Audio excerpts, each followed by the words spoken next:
Presiding. Court come to order. All right, good morning, ladies and gentlemen. Please be seated. Let me go ahead and take roll for the morning. We're back on the record of the matter of the state of Georgia versus Khalif Adams et al. In 22 SC 183572. All right, Mr. Stillwell, Mr. Shart, good morning. Mr. Williams, Mr. Steele, and Mr. Adams, good morning. All right, Mr. Kendrick and Miss Hingerty, good morning. All right, Mr. Huey and Mr. Matthews Jr. and Sr. All right. Mr. Nichols and Mr. Harvey and Miss Westmoreland, good morning. All right, and Mr. Ryan and Miss T. Williams, good morning. All right. All right, Councils Brown, Smith, Uhelski and Adkins, and Miss Love, good morning. Good morning. All right. All right, Councils, let me first just go through. Our jury's not present today. One of our jurors is still receiving some medical attention. We'll know more updates on her condition today. And then over the weekend, if you just keep an eye on your email, the court will let you know kind of where we are with her.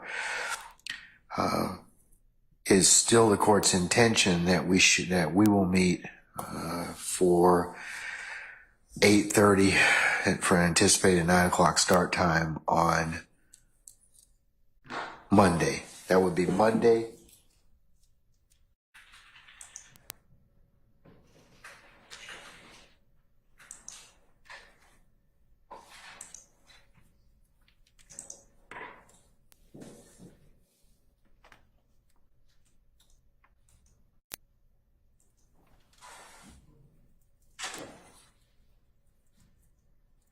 Monday the 6th of May. And today being the 1st of May, and happy Law Day to all of you. All right.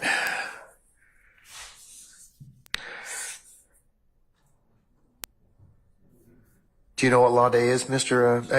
you had that queried look, Mr. Harvey.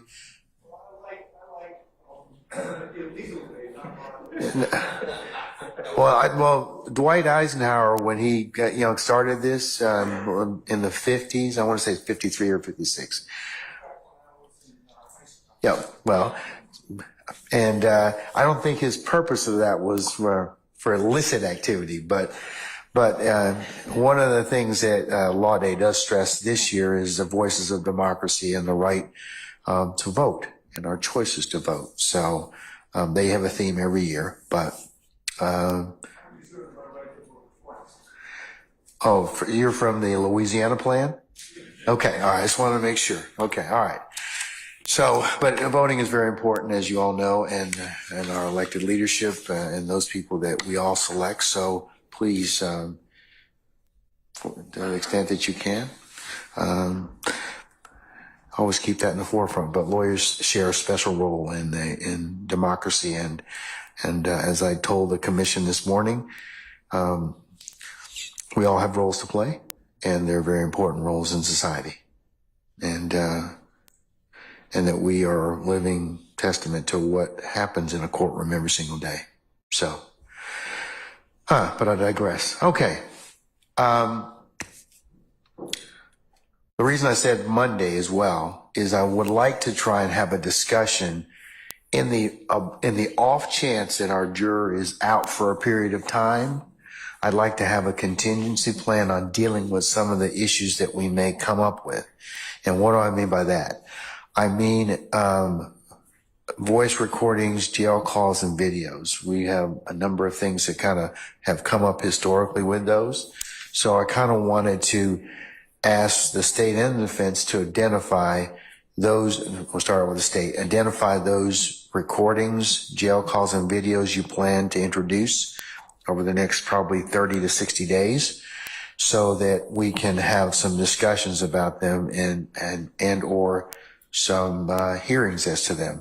And that will expedite some of our some of our plans. Now that depends upon what the medical team tells our jurors, but my intent is to have just some flexibility with that, and for us to maybe be able to take up on additional business.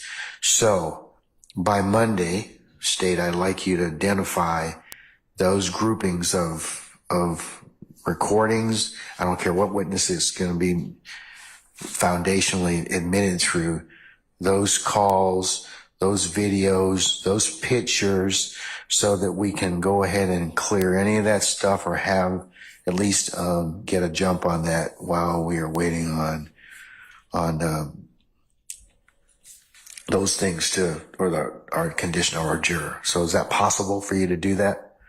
I believe so, and Judge, will be, as far as the ones that may come up before 30 days out, will the court allow us an opportunity, or how would you like for us to handle those? What do you mean, the ones that are like coming next week, or what? Or we're supposed to come next week? Right, we've identified those, and those are the subject of one of the motions that was filed on the 15th by Mr. Williams. We can address some of those at the court's pleasure today. If the court allows.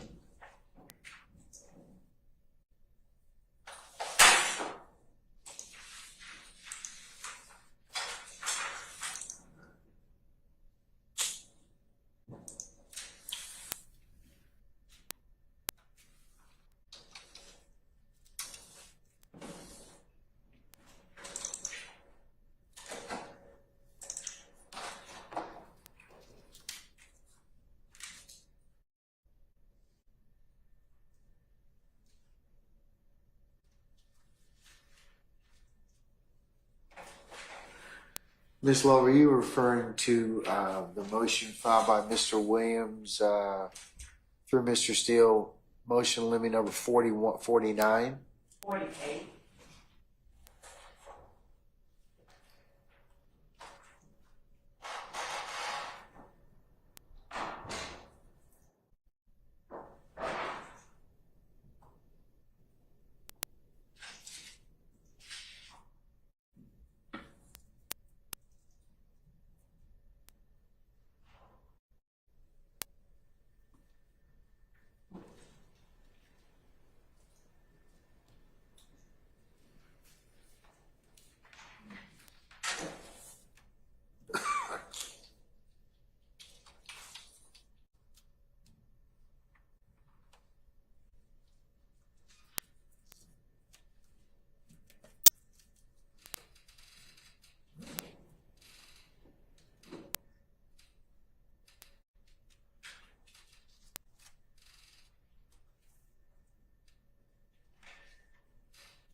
All right, Ms. Love, I'm in possession of, and Mr. Steele, did you ever formally file motion limiting number 48? If so, when? I have a copy of it. You were kind enough to send all the litigants a copy of that, but did you file it on a particularized date, sir? I want to say it might have been, if it helps. Your Honor, I have a filing date for him of April 15th Okay. at 12 o'clock a.m. All right. Sir, does that sound right? Yes, sir. Okay. All right. So do we need to take up motion limiting 48 and 49, or what? Much of it, just from my perusal of the motion, because 48 is 6 pages, but 49 is some 108 pages. So, and 49 covers the PowerPoint that you all were going to attempt to talk about later through, I believe, Investigator Dennis. Right. All right. Judge, I think that 49 is not.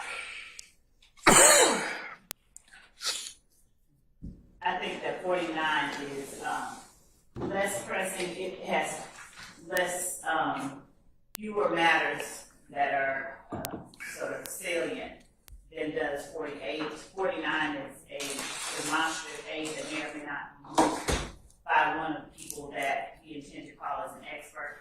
But 48 deals with specific items of evidence that we intend to introduce, specific videos, for instance. I'll point to, for instance, in paragraph 4 of motion in limine number 48. And I'll include 48 as the next court exhibit in order. Paragraph 4 indicates that is that the video of Mr. Carter, Dwayne Carter, aka Lil Wayne? It is, and the defendant contends that it's not admissible, it's inadmissible hearsay, and then he later contends that he makes other contentions.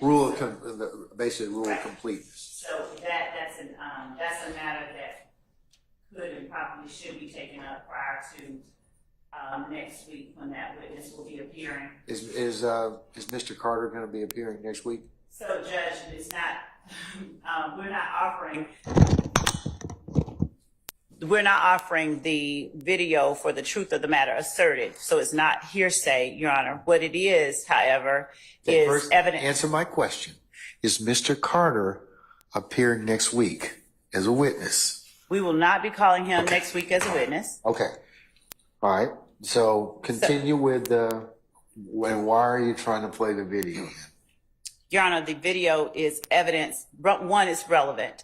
It makes a matter more likely than not in this particular case that is material to be true. So therefore it's relevant. The video itself is evidence of the relationship between the parties, or the Parties of whom? The parties being Mr. Williams and Mr. Carter.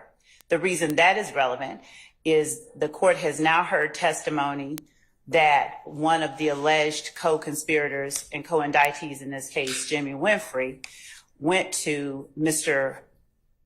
Carter, Lil Wayne's appearance at the compound, and later he shot at the bus that Lil Wayne was on.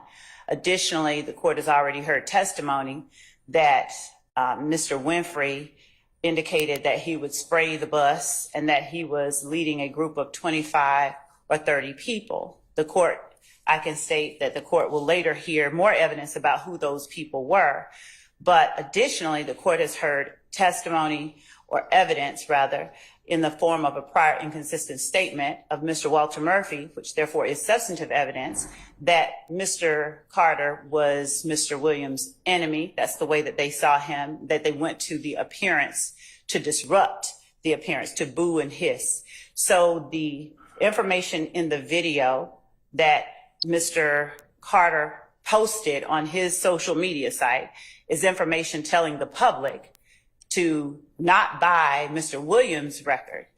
We also will be showing the video of Mr. Williams posted in the first part of the month of April, saying that he was going to release a mixtape under the name Carter 6, which was the album name that Lil Wayne was introducing, or at least was slated to release, but was not able to release because of disputes with Birdman, who was also mentoring Mr. Williams at the time. So there was this antagonistic relationship between the two that is played out over the course of time prior to the bus being shot up over social media. This video that we are intending to introduce is evidence of that, and we are offering it to show the nature of the relationship. So therefore it is intrinsic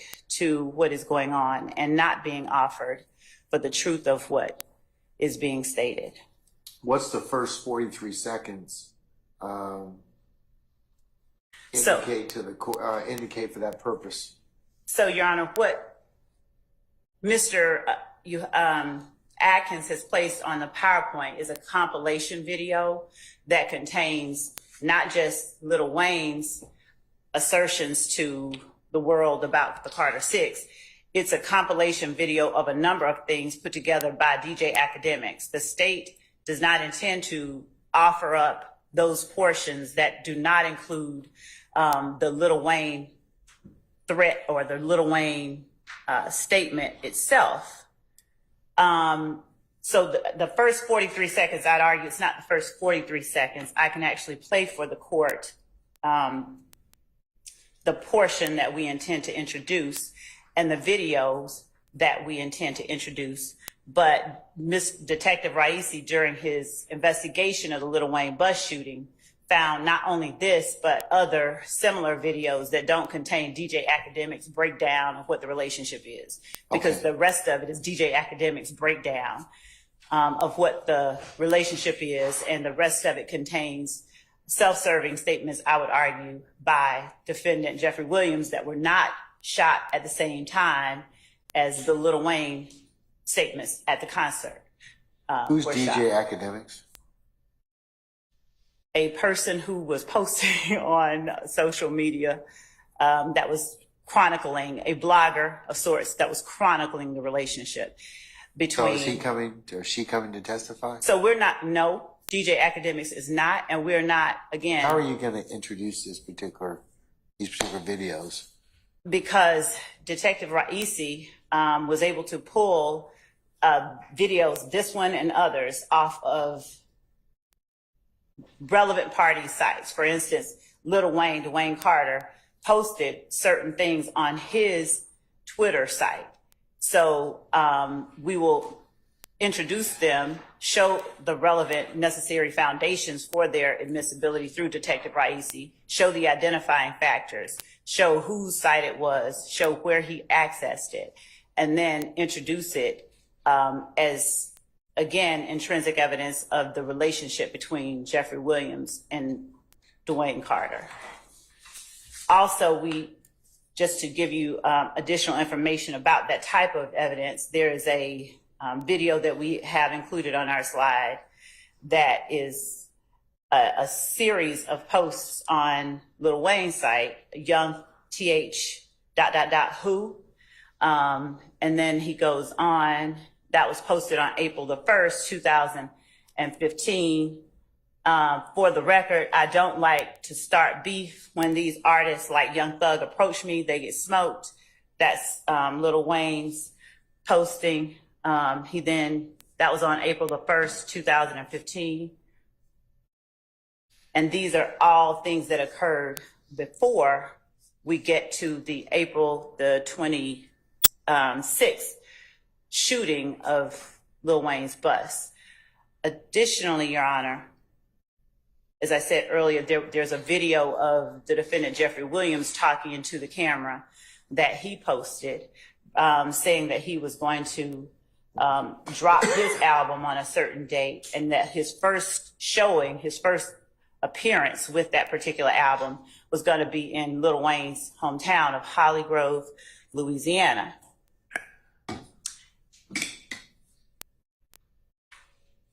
And that they were going to be bringing those, as he called it, those dicks. And then he pans to the back of the people behind him, and Jimmy Winfrey is one of the people standing there with an assault rifle. And there are other people in that video of defendant Williams with guns as well. So at the time, on the date rather, that Lil Wayne made an appearance at the compound, defendant Williams was in Lil Wayne's hometown of Holly Grove, Louisiana, apparently getting booed on stage.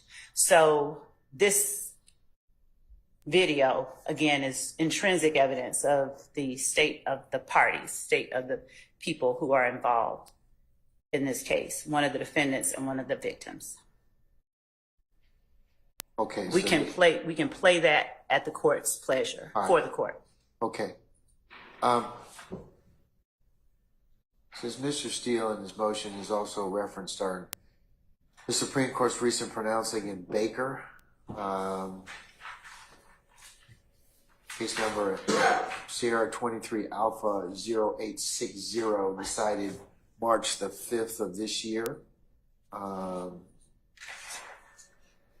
and 403, what is there any distinction between that in this particular, what you're trying to elicit or establish? There is, Judge. That actually, the Baker ruling would have no impact on this evidence. And why? Because this particular video that we are introducing is of a victim in this case, Dwayne Carter, and it is evidence of the relationship between him and a defendant in this case, as opposed to in Baker, the video was simply shown apparently for the prejudicial impact it would have on the jury. It didn't have any, there was no nexus, there's no relationship between the alleged murder in Baker and the video of the defendant with a gun or assault rifle, whatever it was, in Baker. There was literally no connection. It was, they argued, and on top of it, the prosecutor kept referencing the video as proof of his violent nature, his propensity to do certain things with guns. This is not that type of situation where there's not even a connection. It's not offered to show anyone's character. It's offered as evidence of the relationship between the aggrieved and the accused. Okay. All right. Why wouldn't you be introducing the entirety of the video under the rule of completeness? Well, we have, again, multiple videos capturing Lil Wayne's pronouncements at the concert. So we would not be introducing the one where DJ Academics makes a compilation video, because under the rule of completeness, the compilation video would not, it contains Who made difference. the compilation video? DJ Academics. And because, Where did he get these particular sources? What's his source document of these particular, of his compilation? public sites online. He grabs snippets from online. And then in the middle of it, he also has his own commentary, if you will, written. All right, as part of, are you trying to seek some of that that commentary? No, what we're putting in, the only thing that the state intends to tender is the portion of that video pertaining to what Lil Wayne says about defendant Jeffrey Williams and Carter 6, and why people should not buy Jeffrey Williams music, should not listen to it. Because if you're a Lil Wayne fan, you know that that's an insult to Lil Wayne. All right. And we can. All right. Let me before it's played.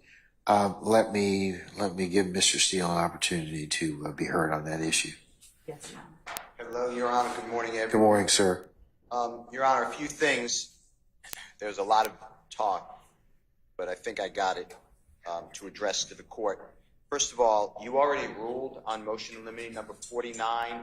That's why it's 100-something pages. I attached the entire exhibit. The state said that they just gave us the exhibit. They were not going to Tender it. They might use some of the some of the things that are referenced therein if the foundation can be laid. No, you excluded it all. It's all about operation planners. They have it's their theory of the case, basically, and you excluded it all already. In motion, if I need to say anything more, I will, but that was your ruling. In motion, Yeah, I did rule upon. I did, and they may not even be using it. So they said. yeah, they may not use that anyway. So Well, I would hope not if you ruled it out. yeah, Motion limine number 48 is what you've been referring to. yes. And the state said specifically there's several things. So we got a compilation of exhibits and slides that the state wants to use in the upcoming future of our trial. And I went through everything. Some things I couldn't open. I'd let the state know. So I'm still waiting on that. But everything I did see that I had an objection to, I raised an objection specifically. The part that you're talking about, all of the statements of a non-witness, I was told that Mr. Dwayne Carter, he's a performer known as Lil Wayne, he is not coming to testify. He's on the state's witness list. I asked if he's coming. They said no. They have no intention of calling him. So he's not a non-witness. So all of his statements are out-of-court statements. The prosecution says it's not hearsay because it's not being used for the truth of matter asserted, yet they say it is being used for the truth of matter asserted to show a relationship, and it's intrinsically intertwined. So you can't have it both ways. If it's not for the truth of matter asserted, then you don't care what he says, or it's a lie. But they're saying, no, it's actually an argument that Lil Wayne is angry at Jeffrey Williams, a performer known as Young Thug. So the first issue I asked the court is, I believe it's being used for the truth of matter asserted. If it's not being used for truth of matter asserted, it shouldn't come in, because then it doesn't show any relationship. It's a falsity. The second part is this. These are, from what I have on the slides, these are little segments.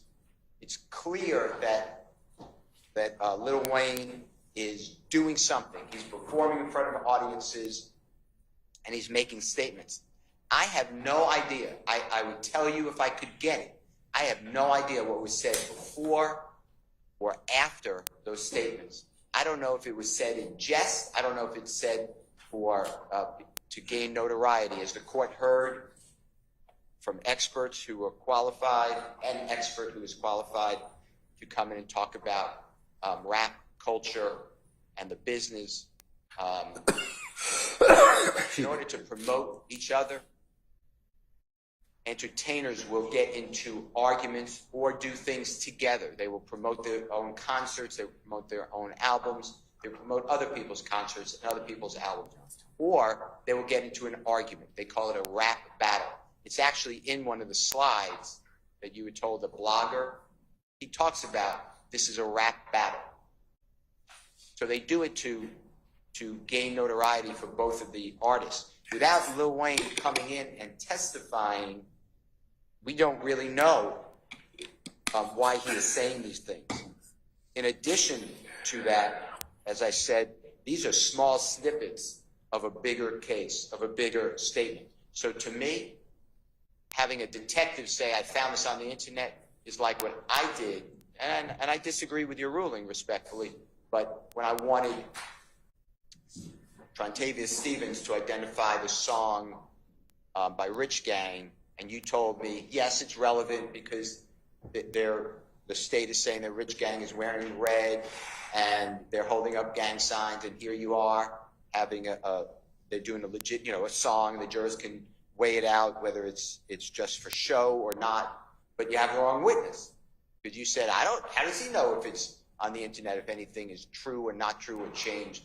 So I didn't like that ruling, but you stuck that ruling hard, and therefore they need somebody to properly authenticate it, not just a person like I had Trontavious Stevens. They had Detective Racy coming in to say, I saw this on the internet. So I think I've addressed everything that the court said except one. I don't know if Lil Wayne posts. There are a lot of people. These entertainers are really busy, especially when you get to a certain level. They have people controlling their social media. So I don't know who posted it, why it was posted. Was it posted with the permission of Lil Wayne or not? Maybe it's express permission, maybe it's implied. But without having somebody say, yeah, I was there, I know what he said, that is accurate, and this is what it meant, I'm sticking to my really hearsay objection and no foundation. All right, let me hear the video. Let me hear it. Yes, Your Honor. And what we'll play for the court is Can you mark it as an exhibit, please? Or, so I can hear it? Yes. And make a kind of a 103 determination.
Yes.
Your Honor, we're sharing, we'll label this one, State's Exhibit 1 Zeta Zeta. Zebra? Zebra. 1 Zebra, Zebra. Zulu, Zulu. The Mr. Atkins is the military person. Your Honor, if one thing you can do, please. I'm just. Please, is it show teach co-defendants or your colleagues? Yes, Your Honor. What? Or as they say, hua. So State's Exhibit 1 Zulu, Zulu, Your Honor. Yes, and 1 Zulu, Zulu is a, well, I'll just play it. I will take. I'm sorry? I'll take a look at what Zulu for the purposes of making 103. Okay, and to be clear, this is not the compilation video. This is another one of the videos that we served in discovery that contains, this is part of what is in the compilation video. So it's a separate video than the compilation video. This is the part that we would be entering. So we would not even need to enter the compilation video to tender the video that we're showing to the court now. So are you saying, because I want the defendants to make sure you understand, they understand this as well. Even though you've given them this compilation video, it is your intent to just introduce this particular slice of, if you can lay a foundation as to time, place, and anything else that's relative to lay that foundation. Is that what you're saying? Correct. This is one of the slices, and if there are others, it would be the same situation. So I wanted to just deal with them one at a time because this is Let's do it first. okay.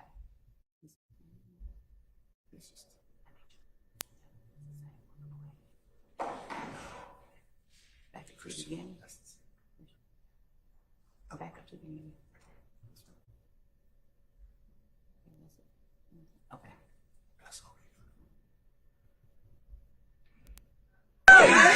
Before I go any further, I must let you know that I do have a new album coming out.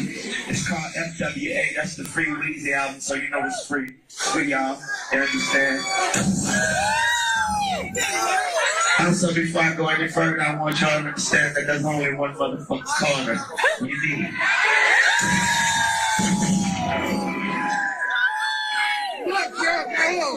I'm saying before I go any further, I want y'all to do me a favor. If y'all ever have Rich Gang or whoever it is in this motherfucker, y'all let them know I said fuck.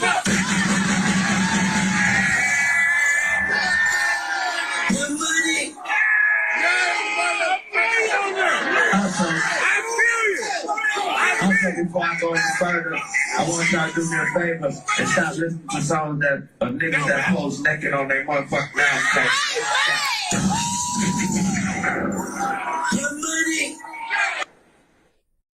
So that's one of the portions that's included on the compilation video that we have as a separate video that we would be tendering.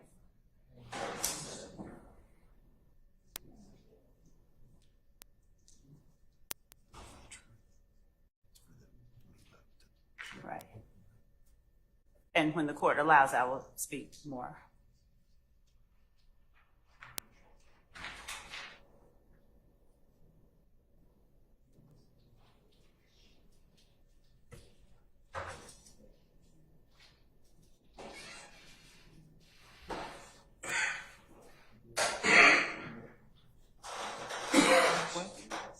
What did you say?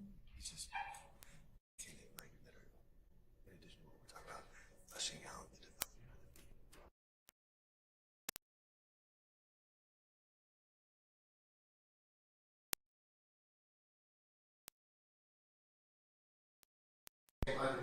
this a different exhibit? We will, just 1 second.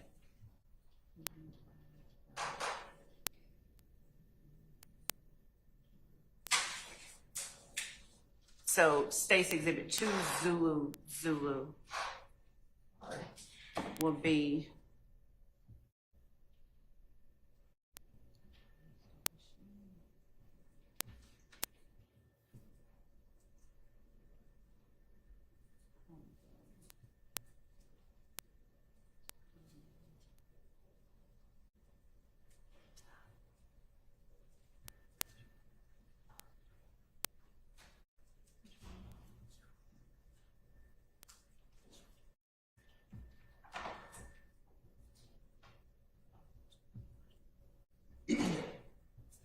Martin, this was Marlon.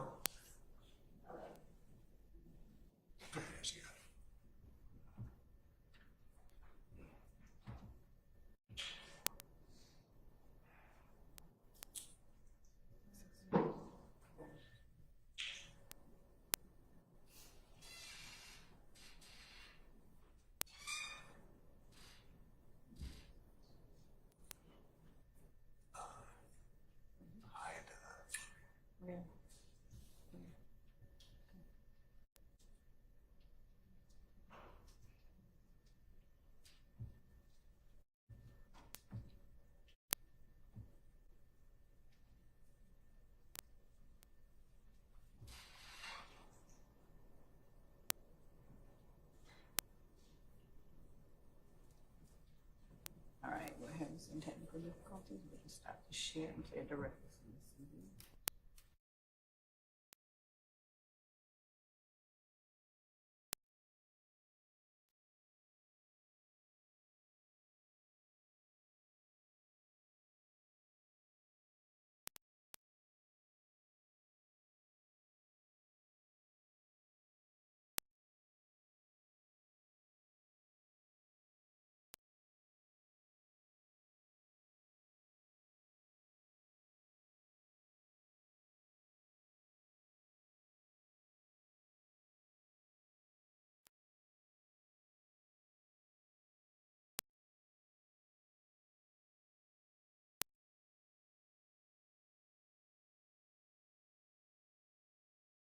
Friday, first show. New Orleans, Holly Grove. Fuck, nigga. Meet me there, baby. Beat me there, you did. With them dicks, too, nigga. Yeah. So that's State's Exhibit. Yes, Your Honor.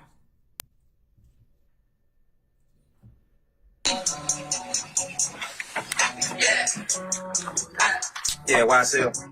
Carter 6 coming out. Friday, first show. New Orleans, Holly Grove. Fuck, nigga. Meet me there, baby. Beat me there, you did. With them dicks, too, nigga. Yeah.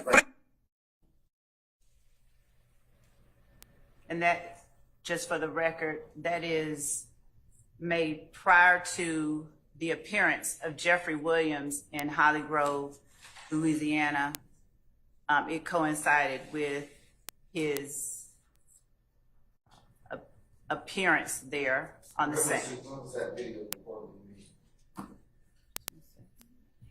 As he referenced Friday, he being Jeffrey Williams, Your Honor, as he referenced Friday as the date that he was, just one second.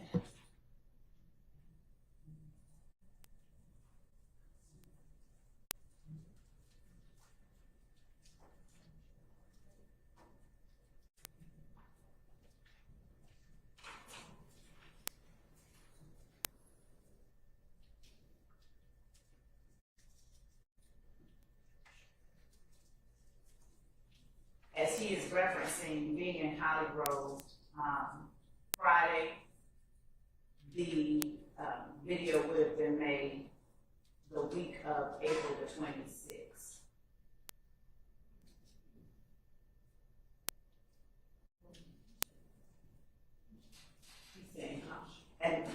And Your Honor, the reason I'm saying that is what he is saying is he's coming to Holly Grove on, as the court hears, Friday.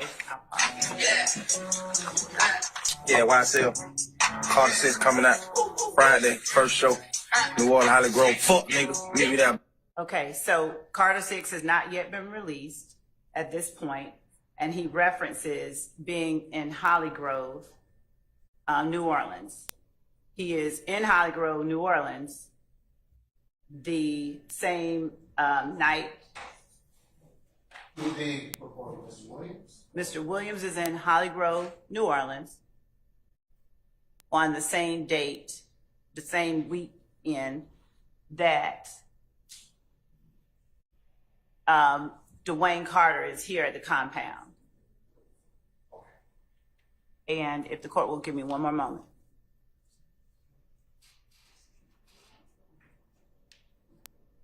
So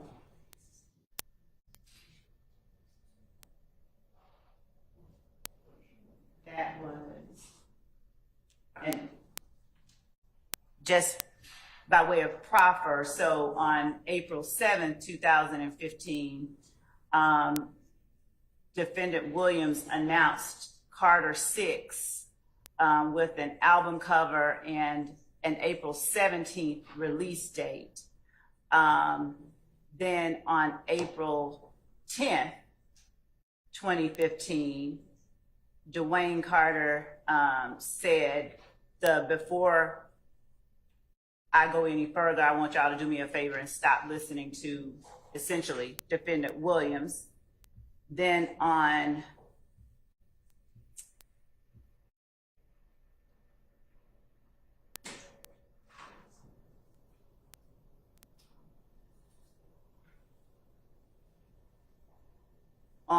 April the 14th of 2015,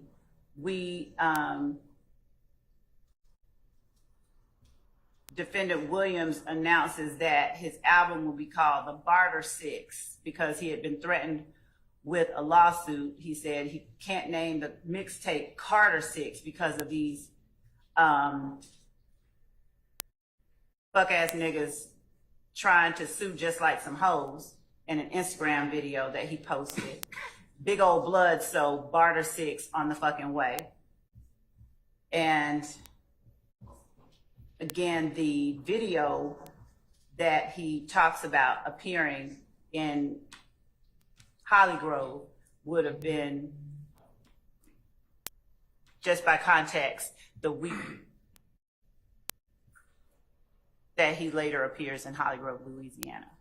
And just to respond to some of what was said regarding the court's prior rulings, Mr. Steele,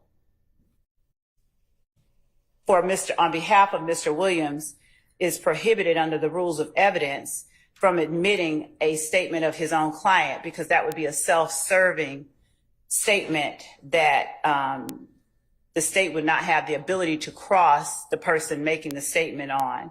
Remember what I told you. He is being Mr. Williams or neither of these, neither of these defendants, I should say, so are required to present anything. Right. So I'm not even going to mention that. It's just an evidentiary rule in the sense that it's if Mr. Williams or anybody else decides to make decides to present evidence, at that point in time, what will make other rulings in respect to that. Yes, Your Honor. Let's make that clear. Okay? Yes, Your Honor.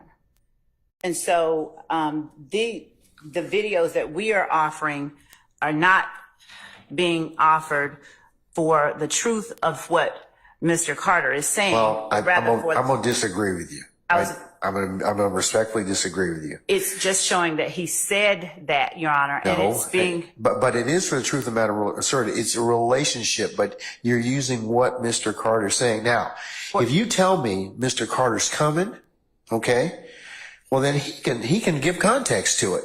That's why I asked you, is Lil Wayne or Mr. Carter coming to testify? Because he's the best person to lay the foundation. You're going to have some problems. I'm just going to tell you right now, admitting this evidence because even the guy that's doing this compilation, he may not know anything about it. I mean, and you're not having him come and testify and give some basis. So I'm not going to let you present that evidence because it is being offered for a truth of the matter asserted. It has confrontation clause issues that go along with it. So unless you tell me, hey, Mr. Carter's going to come here, put his right hand up, and then he's probably in a better position to talk about, yeah, I made that video, or I didn't make that video. Here's the context of what was going on with us behind that, and any other things that are relevant for the purposes of that. But its effect on the listener, Your Honor, is the other. I'm telling you, I'm not going to allow that. So let's just move on from there. Okay? Your Honor, I do hear what the court says and always. So you're still going to argue with me, right? Judge, I don't want to. Okay, all right. I'm just telling you right now. You can introduce the evidence. You're just not going to, this is like I told Mr. Steele, but you cannot introduce it in that manner and method. It has too many other problems and objections that go along with it. So if you want to bring Mr. Carter in here, then fine. You'll have less of a problem getting this in. I understand what you're saying about relationship, but it's still the words themselves. And since there's no confrontation as to it. It's not testimonial, Judge. There's not a confrontation issue when it's not testimonial. And I know that the court is aware that the rules of evidence are inclusive rules. And I wanted to be. I know what the purpose of the federal rules of evidence, or the state rules of evidence are, which we pattern. Right. So please don't be condescending to me, Ms. Lowe. No. I know. I rule upon the rules of evidence every single day. I get some right, some wrong, and that's the purpose. But I understand the object of the rules of evidence is to allow for most evidence to be admitted. However, it's got to be relevant and it's got to be for a particular purpose. Now, I'm telling you, if you get Mr. Carter in here, then you'll solve a number of your problems. I'm just not going to let it in at this point in time as presented. I'm not saying it's not relevant, okay? I'm not saying it's not for a particular purpose, but you don't have the right foundation. Your Honor, and the court relies on the officers of the court to present to the court the reasons why things should come in. And while I hear and understand what the court is saying now, the reason that I'm speaking is to ask that the court allow us to present to the court all of the reasons and ways that it is admissible without Mr. Carter coming in to testify, because that's what our duty is to give to the court, the relevant law that permits whatever evidence it is that we are tendering as evidence. So I'm just asking the court for permission to present to the court. Okay, how are you going to show context? How are you going to show context when you don't have Mr. Carter here saying what actually was being played and what he meant by it? Because it's got to have some particular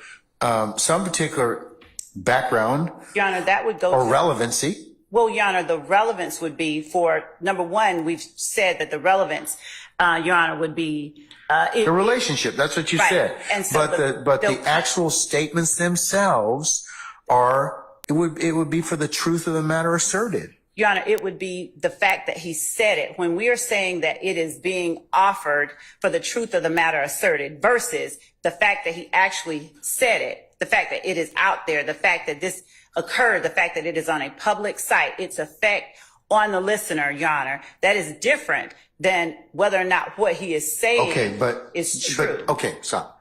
Do you understand though that a detective is probably not the person that you probably, if you're going to say effect on listener, that it actually would have to be someone else? Because your detective is pulling this from a public site. He doesn't know the context. As much as he may be able to tell you, hey, I went to such and such website, whatever else, you're still going to have, in the court's opinion, some issues in relationship to these particular videos that you've shown me thus far. And Your Honor, the context would go to the weight, not the admissibility. And that would be, as far as the context is concerned, the jury literally can look at the evidence and make decisions about how it views it. But context has not been a reason or something that makes relevant evidence inadmissible. Courts have consistently said that is exactly the kind of factor that goes to the weight of the evidence itself. Okay, And I got it. If, It's still going to be a foundation issue. That's what you got to overcome. I'm telling you right now, you just like I told Mr. Steele. and Your Honor, the reason I'm talking, is that you got to have the person that is here. I mean, you need to have, that's why I asked you, is there any reason you're not bringing Mr. Carter in? Well, He's on your witness list. and Your Honor, that may still happen. And the reason that I made the statement that I made about the difference between the video that Mr. Steele was tendering and the video that we're tendering, Your Honor, not was to comment on whether or not he had to present evidence, but to point out. But I'm very much sensitive to the fact that we don't want to burden shift, and we don't want to potentially do anything because the defendants can decide what they want to do at the appropriate time. So we're not going to compare Mr. Steele and his particular, that was just an objection I made relative to the situation at hand. And I thought it was a good ruling at that point in time. I'm still going to stand by it. But it was, and Your Honor, I only said what I did because the comparison was drawn before I stood up. And the reason I'm bringing it up is that the court did not rule. It's a different situation entirely. The rules of evidence would not allow.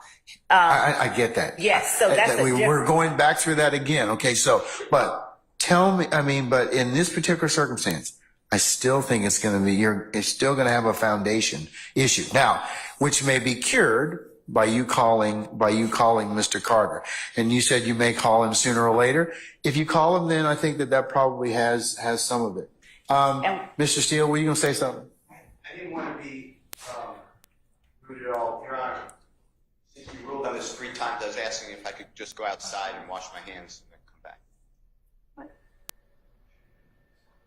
It's rude that it keeps going on and on. No, you're welcome. You're welcome, Jay. As long as your client and knows and acquiesces, I don't have any issue with that, sir. Thank you. All right. Do you wish to be heard on this issue anymore, sir? No. Okay. All right.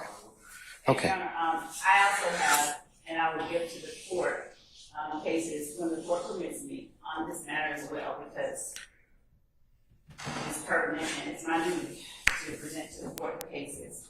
So when Mr. Steele finishes washing his hands, Your Honor, I will present those cases to the court here.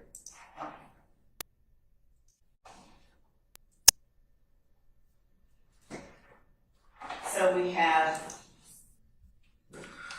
Hold on a second, ma'am. Let me sign into Westlaw, please.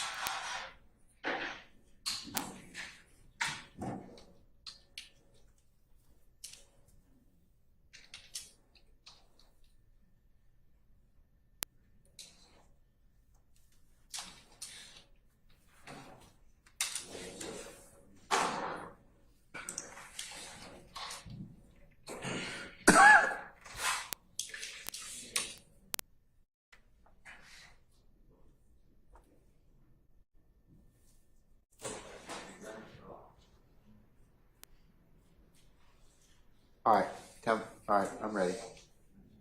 So, Reading, Your Honor, Redding, Redding versus the state, 354 Georgia Ave, 525.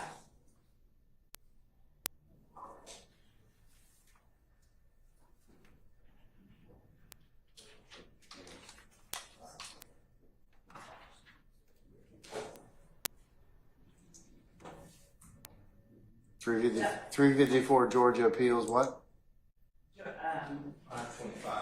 Thank you, counsels.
All right, I'm taking a look at Reading. I'm looking at Reading right now. So in section 3, Your Honor, specifically, the appellant contended that the trial court abused its discretion in admitting a YouTube gangster rap video, which did not involve appellant. I'm sorry. Reading from Dunn. In section 3. is it section 3 or section? Which one are you talking about?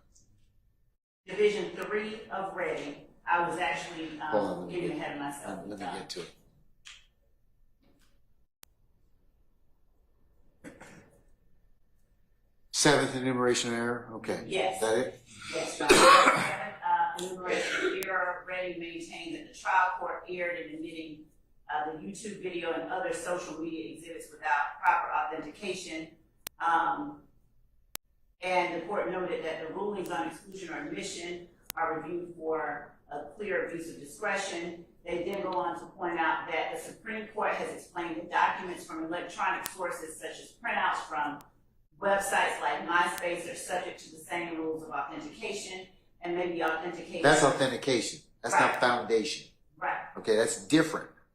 And here, That's different. So here, Your Honor, in section, in Hang on, paragraphs down, it says that the investigator explained how she located the YouTube video and other social media postings through a search using known information and identified the materials at trial as those she had located on YouTube, and that they depicted 30 Deep and Goodfellas gang members, including Redding, whom she recognized from prior investigations.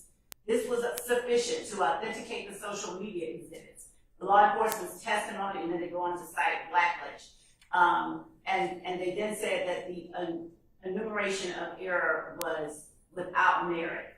Your Honor, pushing forward, additionally, as we relate to, as the court has said, when authenticating evidence, the proponent... Where are you talking about? Where's that coming from? We are I got it. I'm sorry. I'm with you. Okay. All right, go ahead. When authenticating evidence, the proponent must present sufficient evidence to make out a prima facie case that the proper evidence is what it purports to be. Once the prima facie case is established, the evidence is admitted, and the ultimate question of authenticity is decided by the jury. They cite Henderson. Where is that? Where is that in Reading? Your Honor, it comes from Brantley versus the state, 370 Georgia Ave. Is that cited within Reading? No, Brantley is a 2024 case, which Well, you skipped to something else, so. So I was actually, they're echoing the same principles, Your Honor. That's my apologies for not being clearer. So what is the site for Brantley? Brantley, is it Brantley? Yes, versus the state. 370 Georgia Ave, 757 at 370 what? Georgia Ave what? 757.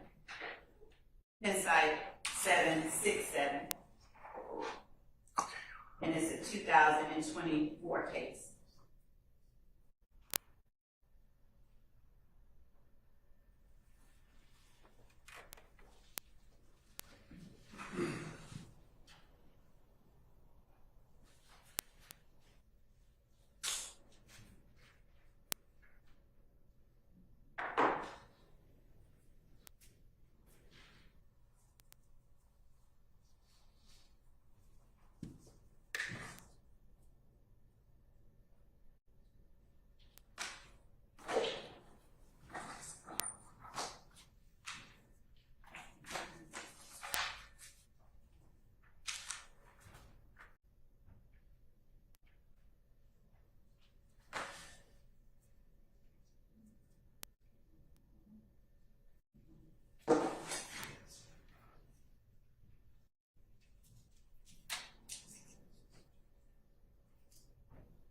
Okay, so here's the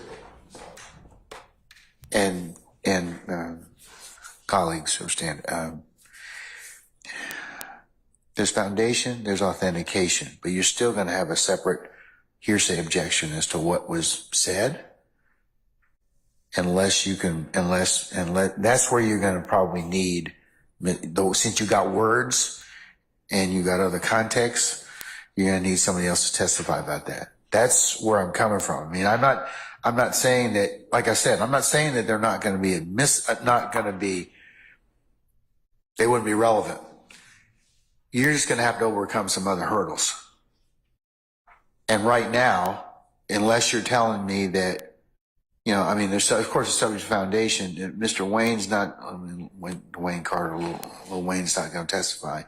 Or also, it'll also depend upon what your detective testifies as to. So, I mean, the gathering of the videos, that's what these cases kind of speak to. But they don't speak to the words they're in, and they don't speak to, because they have, there are other objections that is predicated on. Mr. Steele's made one about hearsay. I would agree with that. So that's why I'm telling you, you're going to need to, you know, think about that in terms of their admissibility. Okay? And Your Honor, so if the court, if we provide to the court a non-hearsay purpose, would the court, No, I'm not this time. No. You need to, I'm telling you, the foundation, it's still going to have hearsay in it. You're still, I'm telling you right now. Now, if you tell me, like I've told you this 5-6 times now, if Mr. Carter's coming to testify, you're not going to have any problem with this. You get over you get over the hearsay issues that are in the video. You get over some other things that may be problematic, but I don't know why you don't want to call him and why you're kind of contorting this particular thing that, this particular introduction of evidence. But that's the court's ruling at this point in time. Is that I understand, you all understand what foundation is, you understand what authentication is. Those two things probably will be okay. It's what people are saying inside the videos that's going to be problematic without further foundation. Because we all know you can introduce stuff for all different types of reasons, but it's just like under 901 or 902 when you authenticate documents, okay?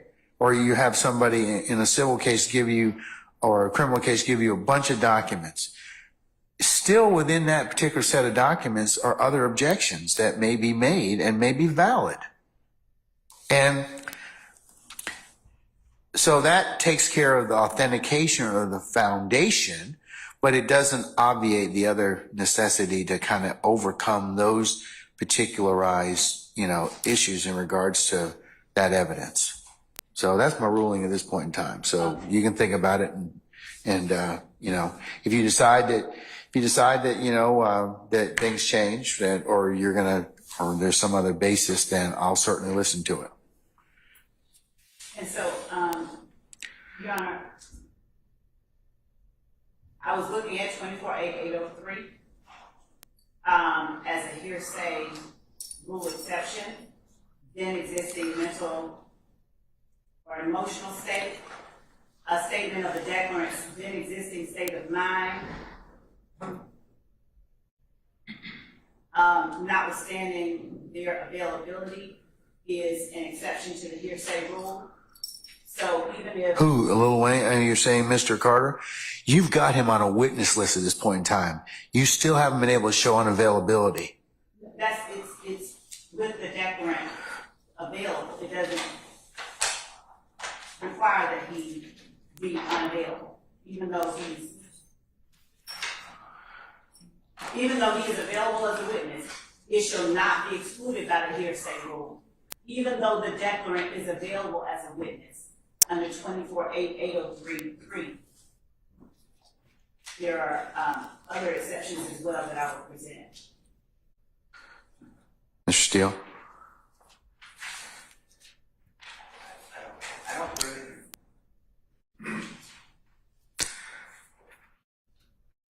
So anyone's state of mind when they're speaking, then, according to what I just heard, then you don't have to bring them in court. Yeah. I'm not buying that one, Miss Love.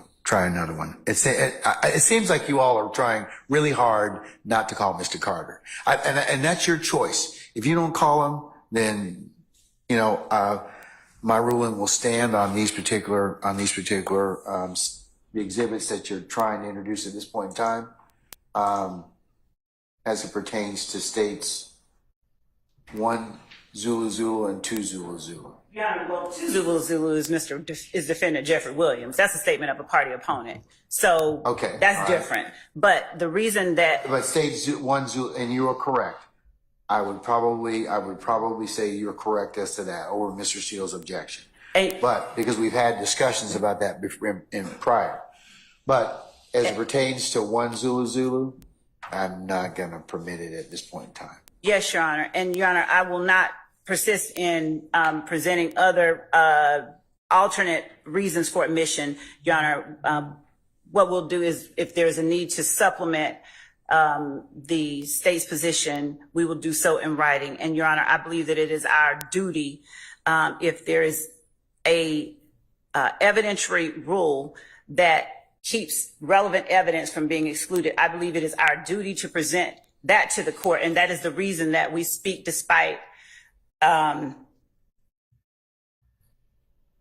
objections to our efforts to present the court with the relevant law and the relevant rules that allow for the admission of evidence. Because, again, that's my duty to do so. So that's what I would like to do. I will supplement the state's position prior to presenting anything or even attempting to, and I will let the court know well in advance of any additional rules that we have to offer to the court that allow for or that would keep this evidence 1 Zulu Zulu from being excluded, considering all that we've said. I'm not saying that 1 Zulu Zulu can't be admitted. It's just, it's subject to some foundation. And at this point in time, foundation authentication, assuming you can get over those two, then it's going to have some other additional objections that may be, that the court, may have to rule upon at that point in time. But, I've given you my thoughts. So, I'm trying to make it so that at least we can kind of be as efficient as possible. Right, and that's why I'll go ahead and I'll pause on that, and I will just present any supplemental authority for our position to the court in writing and counsels for the defense, so that the court has an opportunity to read it well in advance of us tendering that evidence. Just don't do it. We won't. Just don't do it so close enough to the, just don't do it either. And then give the court enough time to and your colleagues across the way enough time to respond. We definitely will do that. We will not pamper the smooth. All right. Do you have any other tapes or any other videos you wish to go ahead and talk about at this point in time? Just 1 second, Your Honor.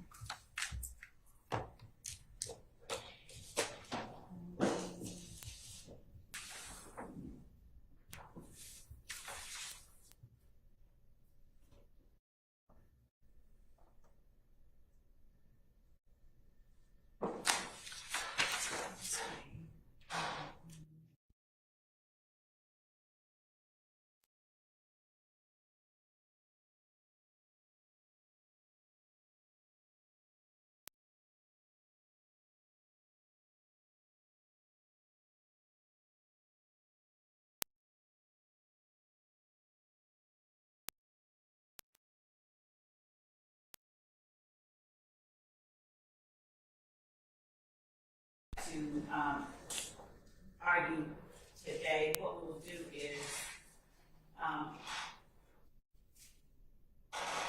present to the court in writing as the court has asked us to,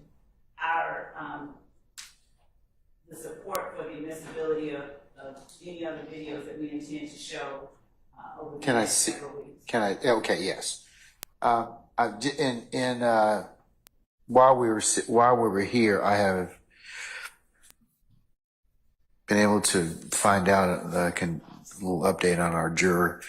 She seems to be doing better. She's going to be with us on Monday, unless something changes. So That's what we have understand at this point in time. So we will start at the regular appointed time on Monday, which I need you all to be here for 8:30 so we can take up anything that we may need to take up. Is there anything I need to take up prior at 8:45 before our jurors come at 9:00? Mr. Sharp? May I just get a little clarification on what the state just announced? I know that they said they didn't want to litigate about any other videos today. Other than what was shared by Mr. Atkins in the PowerPoint that he was kind enough to send to us, are there other videos that the state is planning on presenting as part of 39 through 40? Yeah, because these are only 2 snippets. Are there other snippets you all are planning on playing? So there are other videos. How many?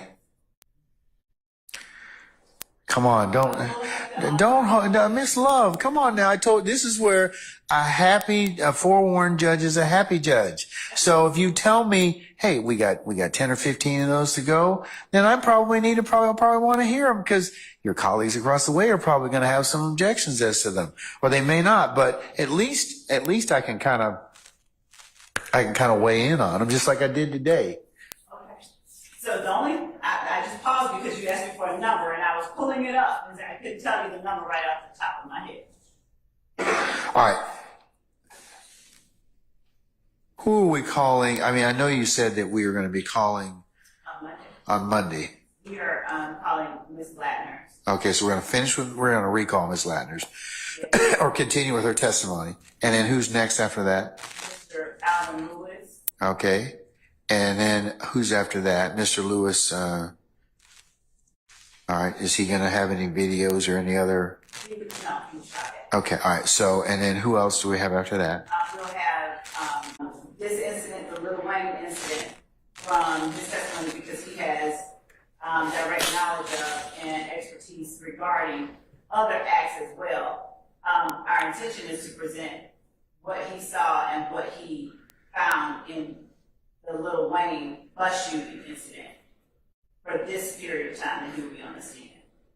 And so Detective Raisi, who will be later in the week, likely the following actually, is the person that we would be introducing the media group for the most part. And is that states 1 Zulu Zulu and 2 Zulu Zulu? Those are 2 of them. Okay, and all right, so back to my original question. How many more videos or media will you attempt to try and introduce to him? Detective Reese. So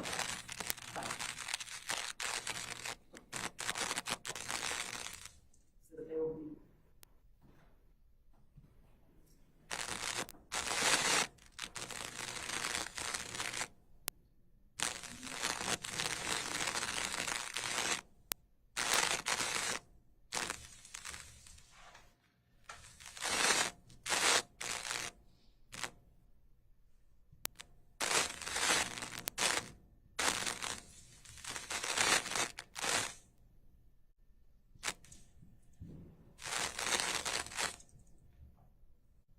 Something like that.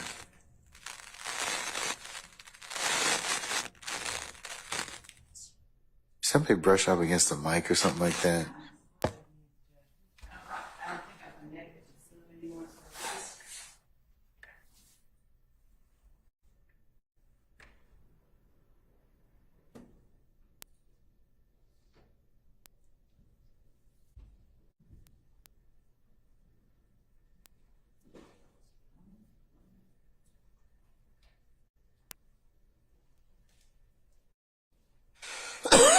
Excuse me.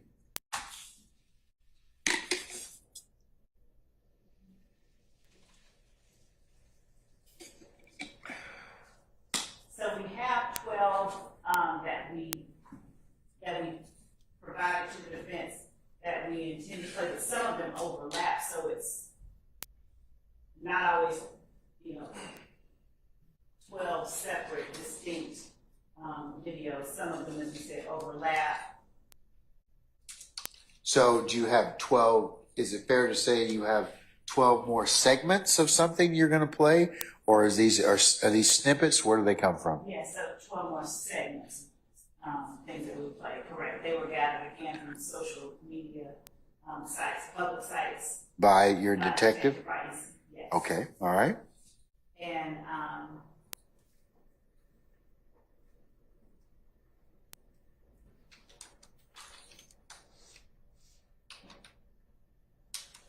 Do you have those? How long are the length of those snippets?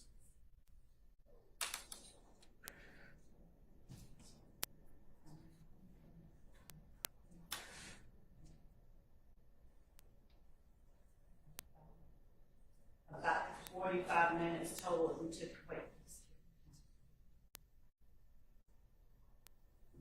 40.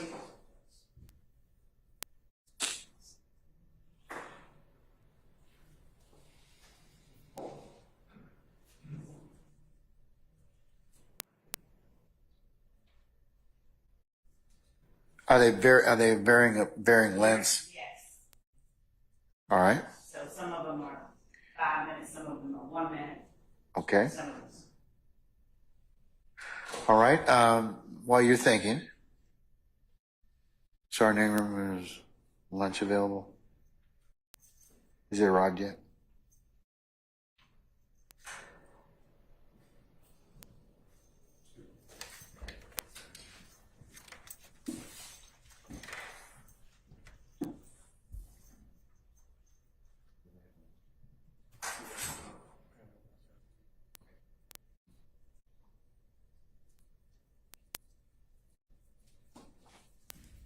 All right, here's what I'm gonna do. Counsels, your clients, I believe, have lunch available, so I'll just go ahead and take a recess. We'll just come back in 30 minutes and let's just hear those snippets at this point, okay? All right, you can cue them up at that point, and I can hear all of them. One back to back to back. Okay, all right. I'd just like you to label them as well so that I know what I'm listening to. So if it states, for example, 3 Zulu Zulu, so I can at least have a basis to flag it and we can talk about it. And Judge, because we're labeling them for the purpose of this hearing. Yes. If the court opposed to for the purpose of the trial, they won't have the same exhibit number. You'll just need to rename them as identified when we had this 103 discussion, okay? Okay. All right. Yeah. Yes, sir. Your Honor, in Mr. Williams' motion limiting number 48, also if everyone during the 30 minutes can just look at paragraph 7, if you don't mind, if that's okay. I itinerized or separated the objections. Like we have like hundreds, if not thousands of jail calls. We don't have specifics to them. There's things in here that I have no idea how it's relevant. I just don't know who these people are. So those items would help too. Is that in Mr. Williams 48? Yes, sir. Paragraph 7? Correct. Okay. Thank you, sir. All right. All right, we're in recess. I'll see you right back in about 30 minutes.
Flo, have you identified the additional segments you'd like the court to hear?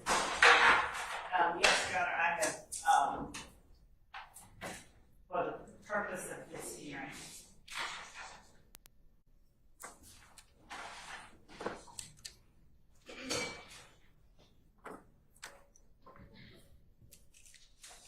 I have labeled additional segments as 3 Zulu Zulu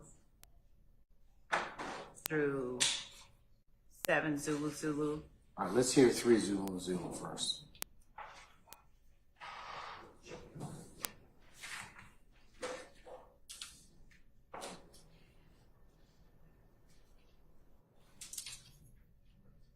And 3 Zulu Zulu, just so that the record is clear, it's a Twitter series of tweets from Dwayne Carter's account, but they are strung together in a video form, and it's about a 2-minute video.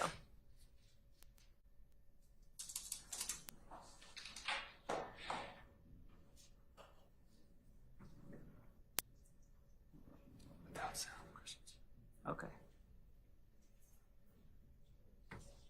Rejoin zone.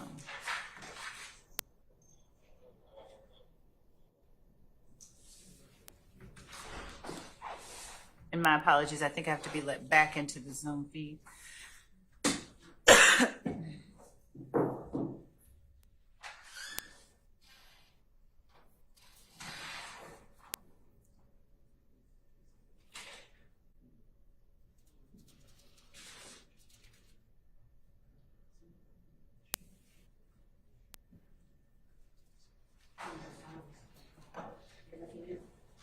Oh, all right, I'll end there.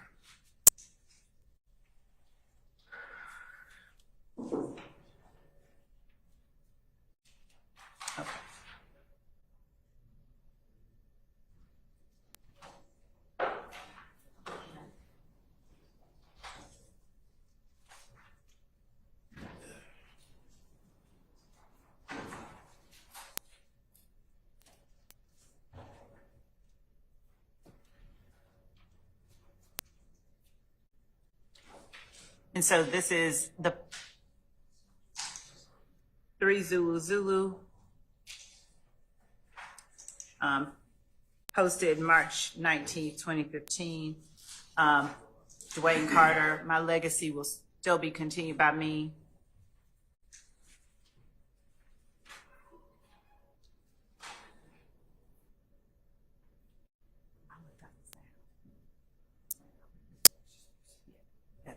I'm sorry, Judge, we're gonna play it like it's just.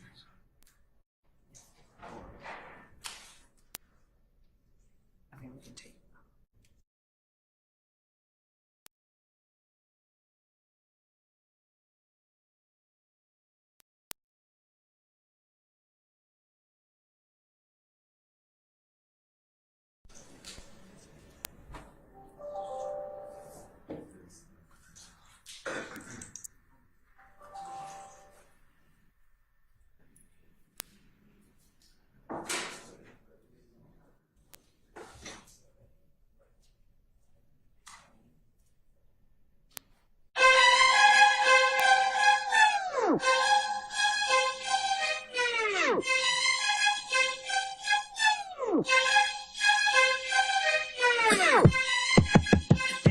Just so that the record reflects what's on the screen, the Carter's gonna be late, but wait on it. Don't listen to them fakes. That was March 19th, 2015.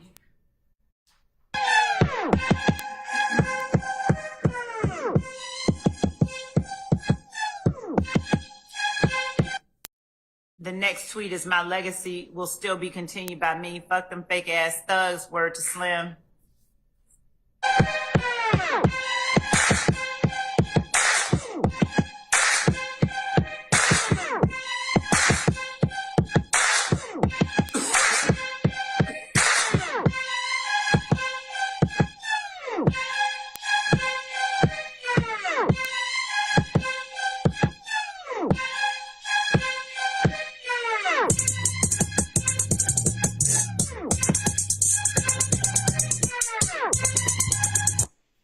The next one is the Carter gonna be late, again, but wait on it.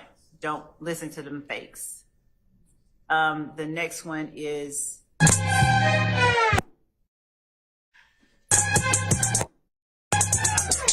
forward. And as the court can hear, there's sound associated. We won't be playing the sound. I think that the sound repeats itself anyway. Right. Okay. All right. Continue.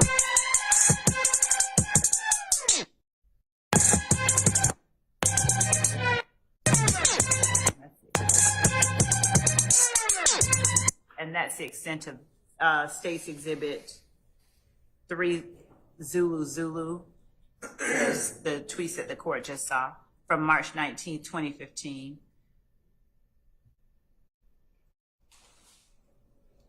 States 4 Zulu is a compilation video. The state does not intend to play the whole thing. We have 45 seconds to 1 minute and 8 seconds that we'll be playing.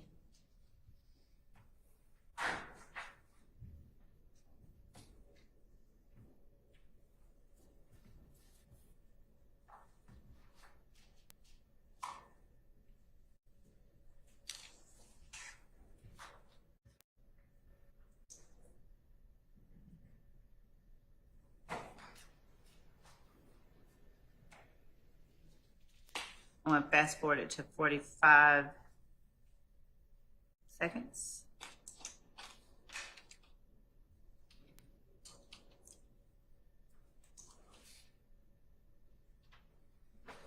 I was wondering what the hell this room is. And like, that's crazy. What is it? Is it really the Get up a little bit so the court can hear the question posed. That's my commentary. really doing the Carter 6? I ask you. Yeah. I was wondering what the hell this room is. And like, that's crazy. What is it? Is it really the Carter 6? I don't know, cause Wayne coming out with more albums. So I don't know if he gonna name one of them the Carter 6. It depends on what he name his album. Or if he leave that lane open. Yeah, I'm going. Carter 6. Carter 6 to 10. He did 1 to 5. I'm gonna do 6 to You 10. guys just watched it. Okay, that was 45 seconds to 1 minute and 10 seconds. And then the next segment is 1 minute and 59 seconds to 2 minutes and 13 seconds. Before you go on again, let me hear that one more time, please. Yes. I'm going to start right before, but we don't intend to play the female blogger. The rest of my commentary. Really doing the Carter 6? I gotta ask you. Yeah. I was wondering what the hell this room is. And like, that's crazy. What is it? Is it really the Carter 6? I don't know, cause Wayne coming out with more albums. So I don't know if he gonna name one of them the Carter 6.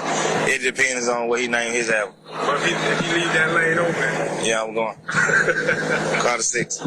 Carter 6 to 10. He did 1 to 5. I'm gonna do 6 to You 10. guys just watched that interview. So he said that he wants to name. So in that segment, the defendant Williams was asked, was he really going to do Carter 6? He responds, yes, and it depends on what Wayne does and what Wayne intends to do with his next album. He says that Wayne did 1 to 5 and he's going to do 6 through 10. And that's in segment 45 seconds to 1 minute and 10 seconds of States 4 Zulu.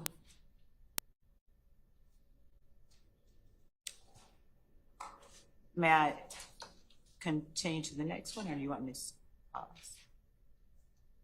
All right, okay. Okay, so going to 1 minute and 59 seconds.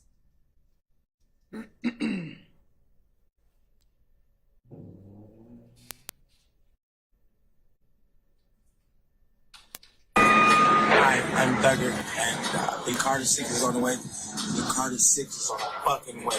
And it's coming out on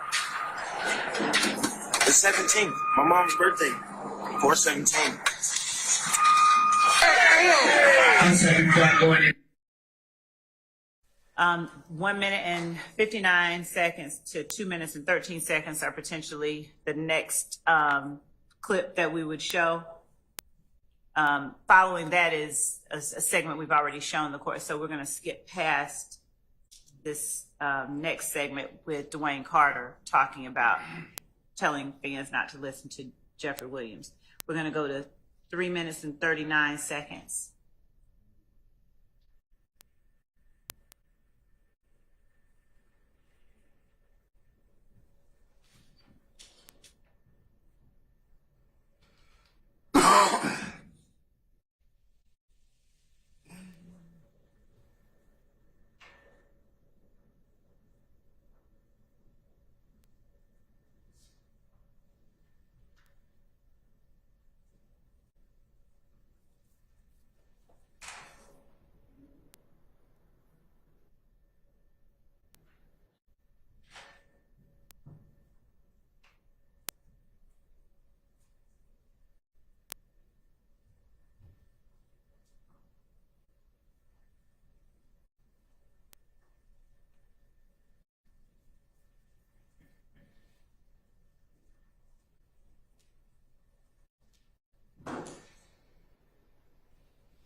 Actually, 3 minutes and 45 seconds. It's just a little bit before the next one.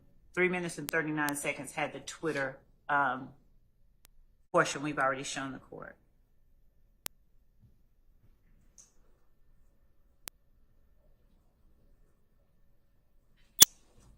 Put an end to the whole Carter 6 fiasco. Lil Wayne is suing Young Thug. So right now, Young Thug cannot come out with the Carter 6 album. And he basically announced that today on Instagram. Young Thug was really pissed off. Go ahead and check out what Young Thug had to say about the situation right here.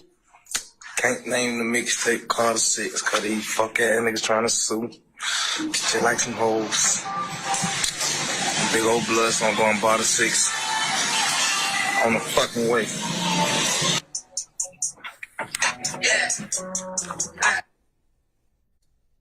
So at 4 minutes and 26 seconds, that's coming up. What's on the screen now is the portion that we've already shown the court, which was to Zulu. All right.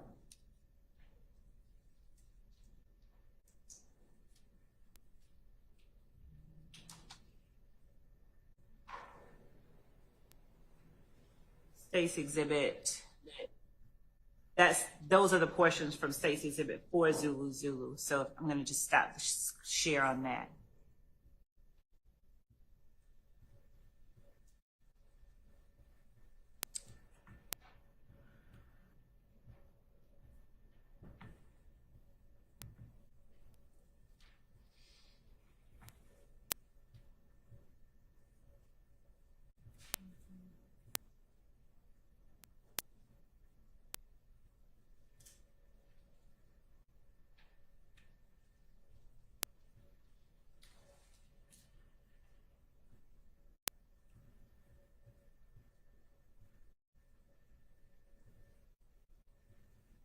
State's exhibit 6, Zulu.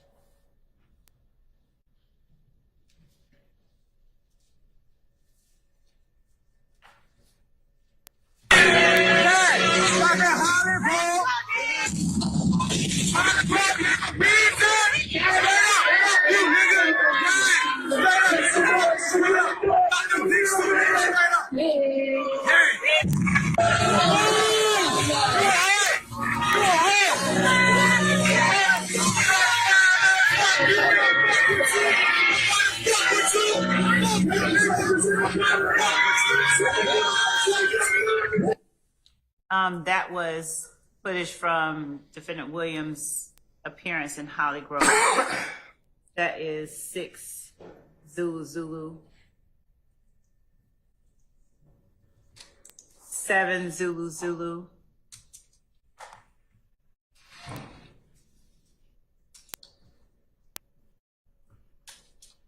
Is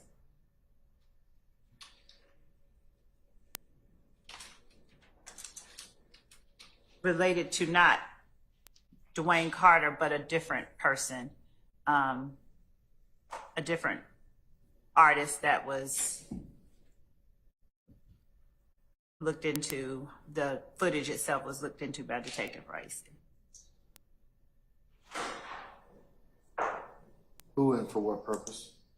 This is after Defendant Williams began an online disagreement with an artist called The Game, after The Game sort of dipped into the conversation or disagreement between the defendant and Dwayne Carter.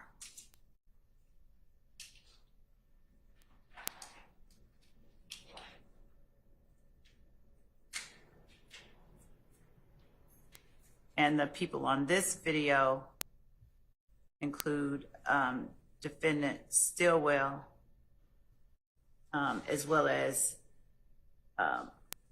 YSL member Quindarius Zachary. And Your Honor, just for the record, I'm just going to say right now that I'm going to strenuously object to admitting this video. It has absolutely nothing to do with 39 through 40. It is complete character evidence, and this is exactly why I wanted the state to show the videos that they planned on playing, because this is just preposterous that we're going to enter this video into evidence as something to do with 39 through 40, where it's just basically my client running his mouth with Quindarius Zachary, and has absolutely nothing to do with the Lil Wayne incident.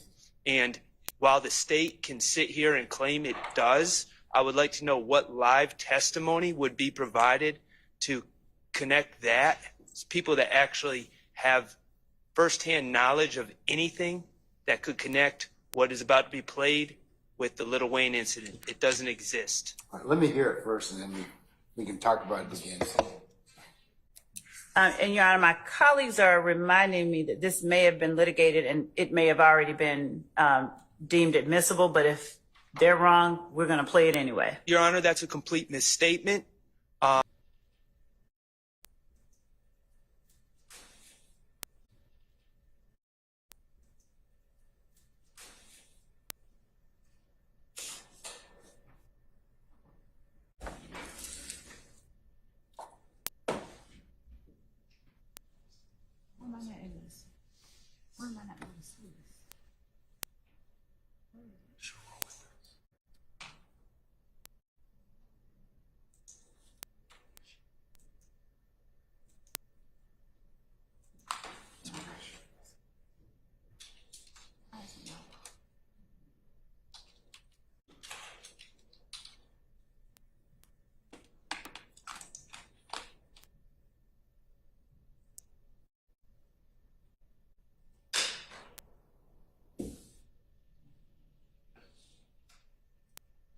It's saying that my screen sharing is paused.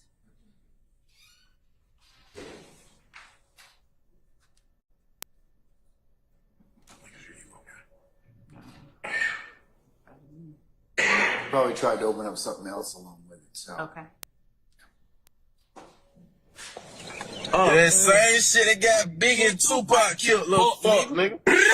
Pussy ass, nigga, get your bitch ass killed. YSL for life. Yeah, hey, gang, you bring your pussy ass down here, you gonna see me. I'm at your fucking neck. Fuck anybody.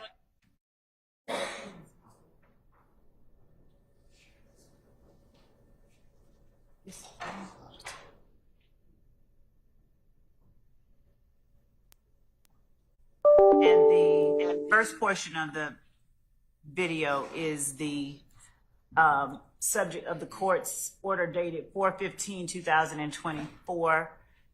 And then the remaining are pictures of various YSL members afterwards. Just after the video, SB with the shit at Los Angeles Confidential, and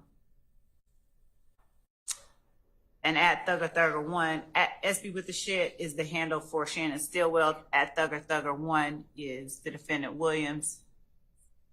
At Los Angeles Confidential is not Lil Wayne, to my knowledge. I don't know what that has to do with it. And on April 15th, 2004. We can share it with the court. The court entered the order denying defendant Shannon Stillwell's March 25th, 2024 motion to exclude. And that particular motion is the subject of this video, which they reminded me has already been, the motion for which has already been denied. If that order was signed, Your Honor, it's because the state presented you with a proposed order that was not accurate. Your Honor, I object to counsel's characterization of an order that the You court submitted a signed. proposed order, Mr. Sharp? No, because Your Honor hadn't ruled yet. Okay, well, Wes, can you pull the, I see.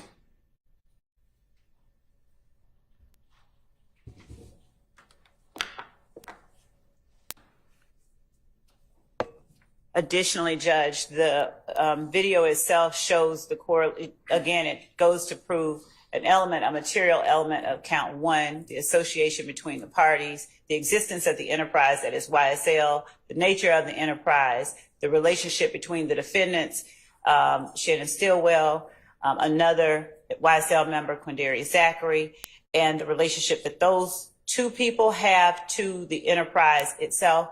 So it not only goes to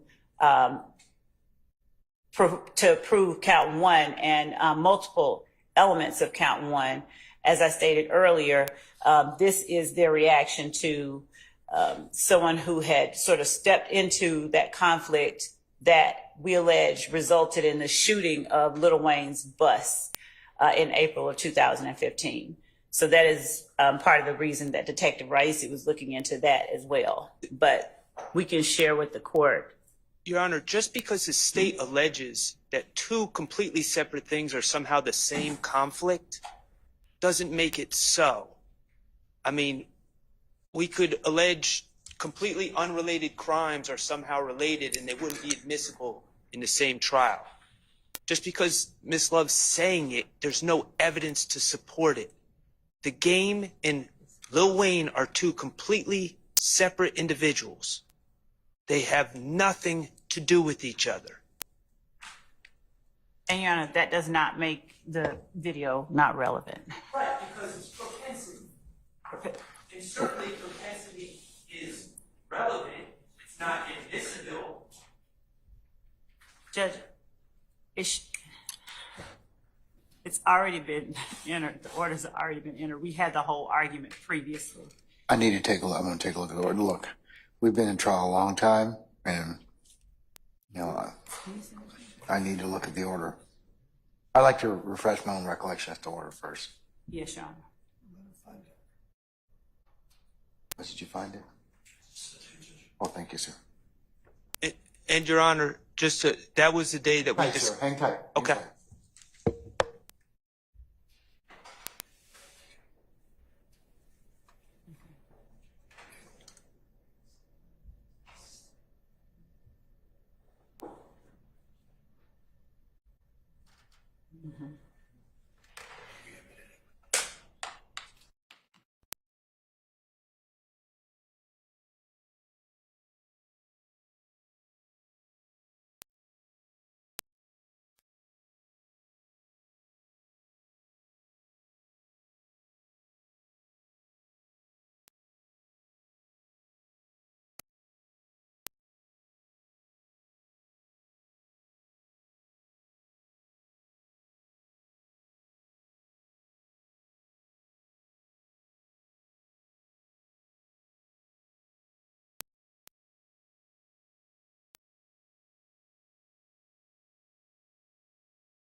Around the 25th of March.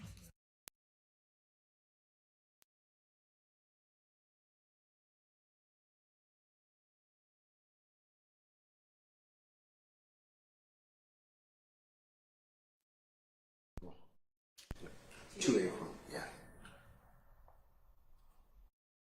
All right, the court's taking judicial notice of the order that was entered on 4/15 of 2024, in which the court did in fact litigate Shannon Stillwell's March 25th, 2024 motion to exclude, and it was labeled as MOV _ 9876. And that hearing was held on April the 2nd of this year. And I denied Mr. Stillwell's motion to exclude. It talks about you're seeking the suppression of this particular video, Mr. Sharp. I did rule that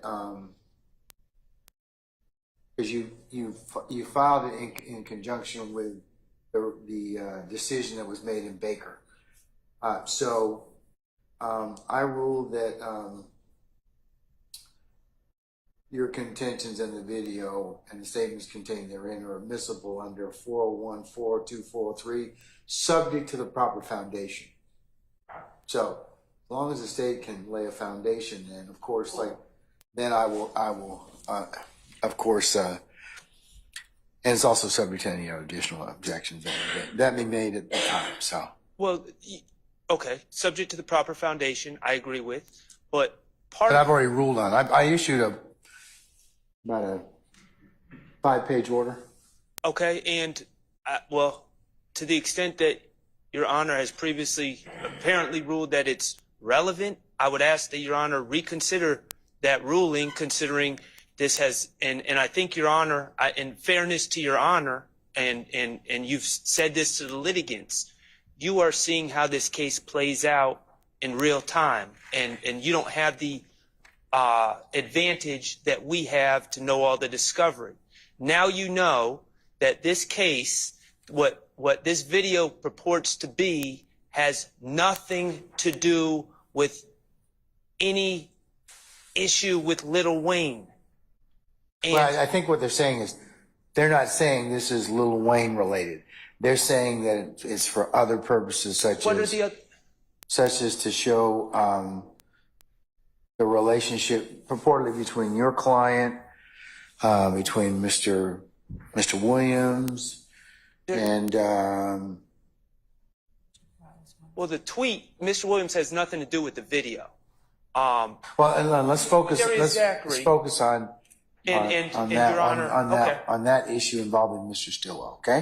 There are multiple. First of all, there's 5 expert witnesses, multiple fact witnesses, multiple videos, multiple social media posts that all put Mr. Stillwell as knowing and associated with Quindarius Zachary. There is no prosecutorial need to play a video that is full of unfair prejudice and undue prejudice,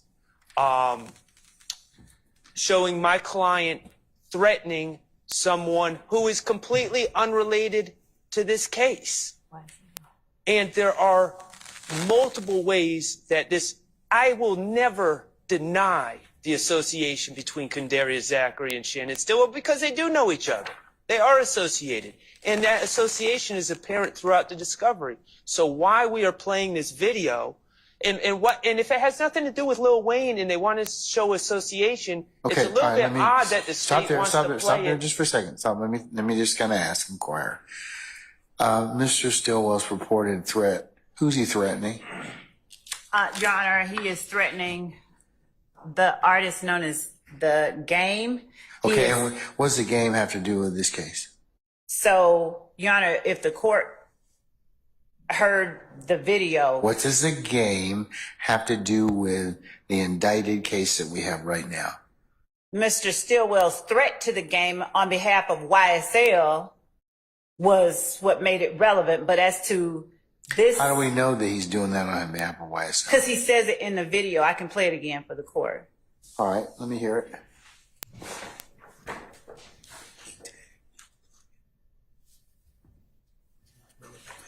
And he tagged, I believe, the defendant Williams in the post as well, as I get ready to play it again.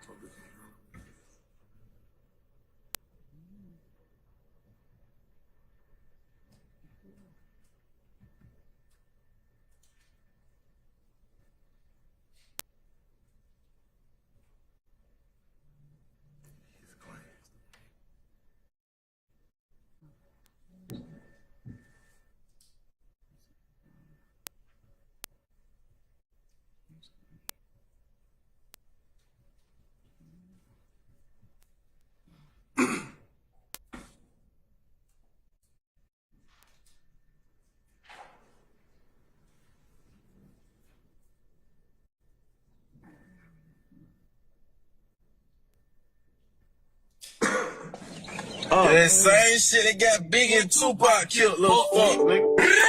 Pussy ass, nigga, get your bitch ass killed. YSL for life, nigga. Hey, call that level. Hey, gang, you bring your pussy ass down here, you gonna see me. I'm at your fucking neck. Fuck anybody.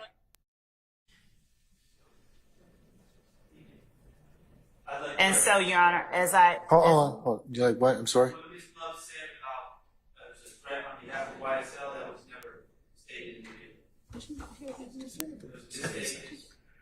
Yeah, I didn't hear anything. Play it one more time. Stop it where you think it says YSL. The threat is on behalf of YSL. Yeah, they gonna get your bitch ass killed. That's somebody else. Life. Yeah, hey, call that level. Hey, gang. Your Honor. Hey, call that level. Hey, gang. Okay, so two things. One is a statement of a party opponent. It is statements of co-conspirator. Who's talking now?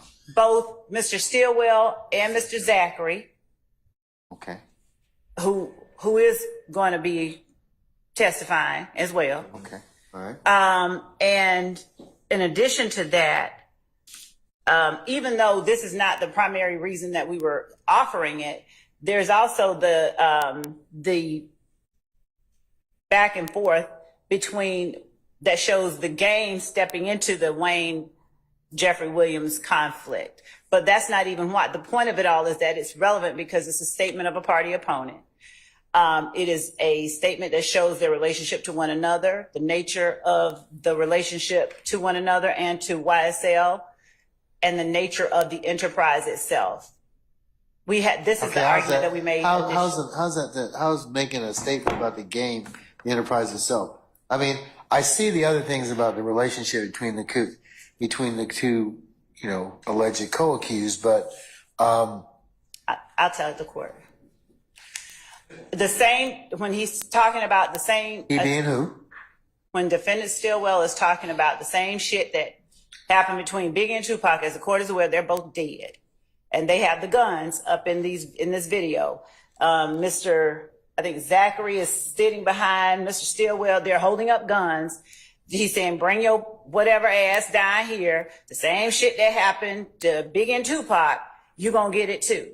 So they're making these threats. They're not making these threats individually. You hear Mr. Zachary or one of his other co-conspirators sitting behind him saying, YSL for life. And this is exactly the same kind of message that Mr. Williams sent out when he talked about people coming into the courtroom and telling the God's honest truth, you need to get killed, not on behalf of me, but that's from me and YSL. This is the same message that's going to be throughout, unless they're willing to stipulate that they are a criminal enterprise, that they are a criminal street gang, that they associate with one another and commit crimes in furtherance of that gang. They cannot stipulate away the state's reason for introducing this evidence. This is not a reason overt act. I'm sorry, you have to speak up, sir. Not an overt act. It's illegal. Additionally, the state is incorrect. I believe. I think the video will reflect, some other co-conspirator, as Ms. Love said, well, she can't even say who it was, a third party. Mr. Zachary did not say YSL on that video. It's a third party, and they can't even say who said it, but they're labeling them a co-conspirator. Additionally, there's no guns in this video. They're cell phones. They're not guns, to my view. So there's just, we're just misrepresenting everything here, and we're just trying to throw it in this case, and it has nothing to do with this case. And it's interesting, the state is now backing off and saying it's to show association. It's not involving Lil Wayne, it's to show association, yet they're trying to introduce it while we're doing the Lil Wayne case, which I find interesting. It has nothing to do with the Lil Wayne case. They have plenty of ways to show the association. The prejudicial impact of this far exceeds any scant probative value, if any exists at all, which I find dubious. And it needs to be excluded to ensure that my client receives a fair trial.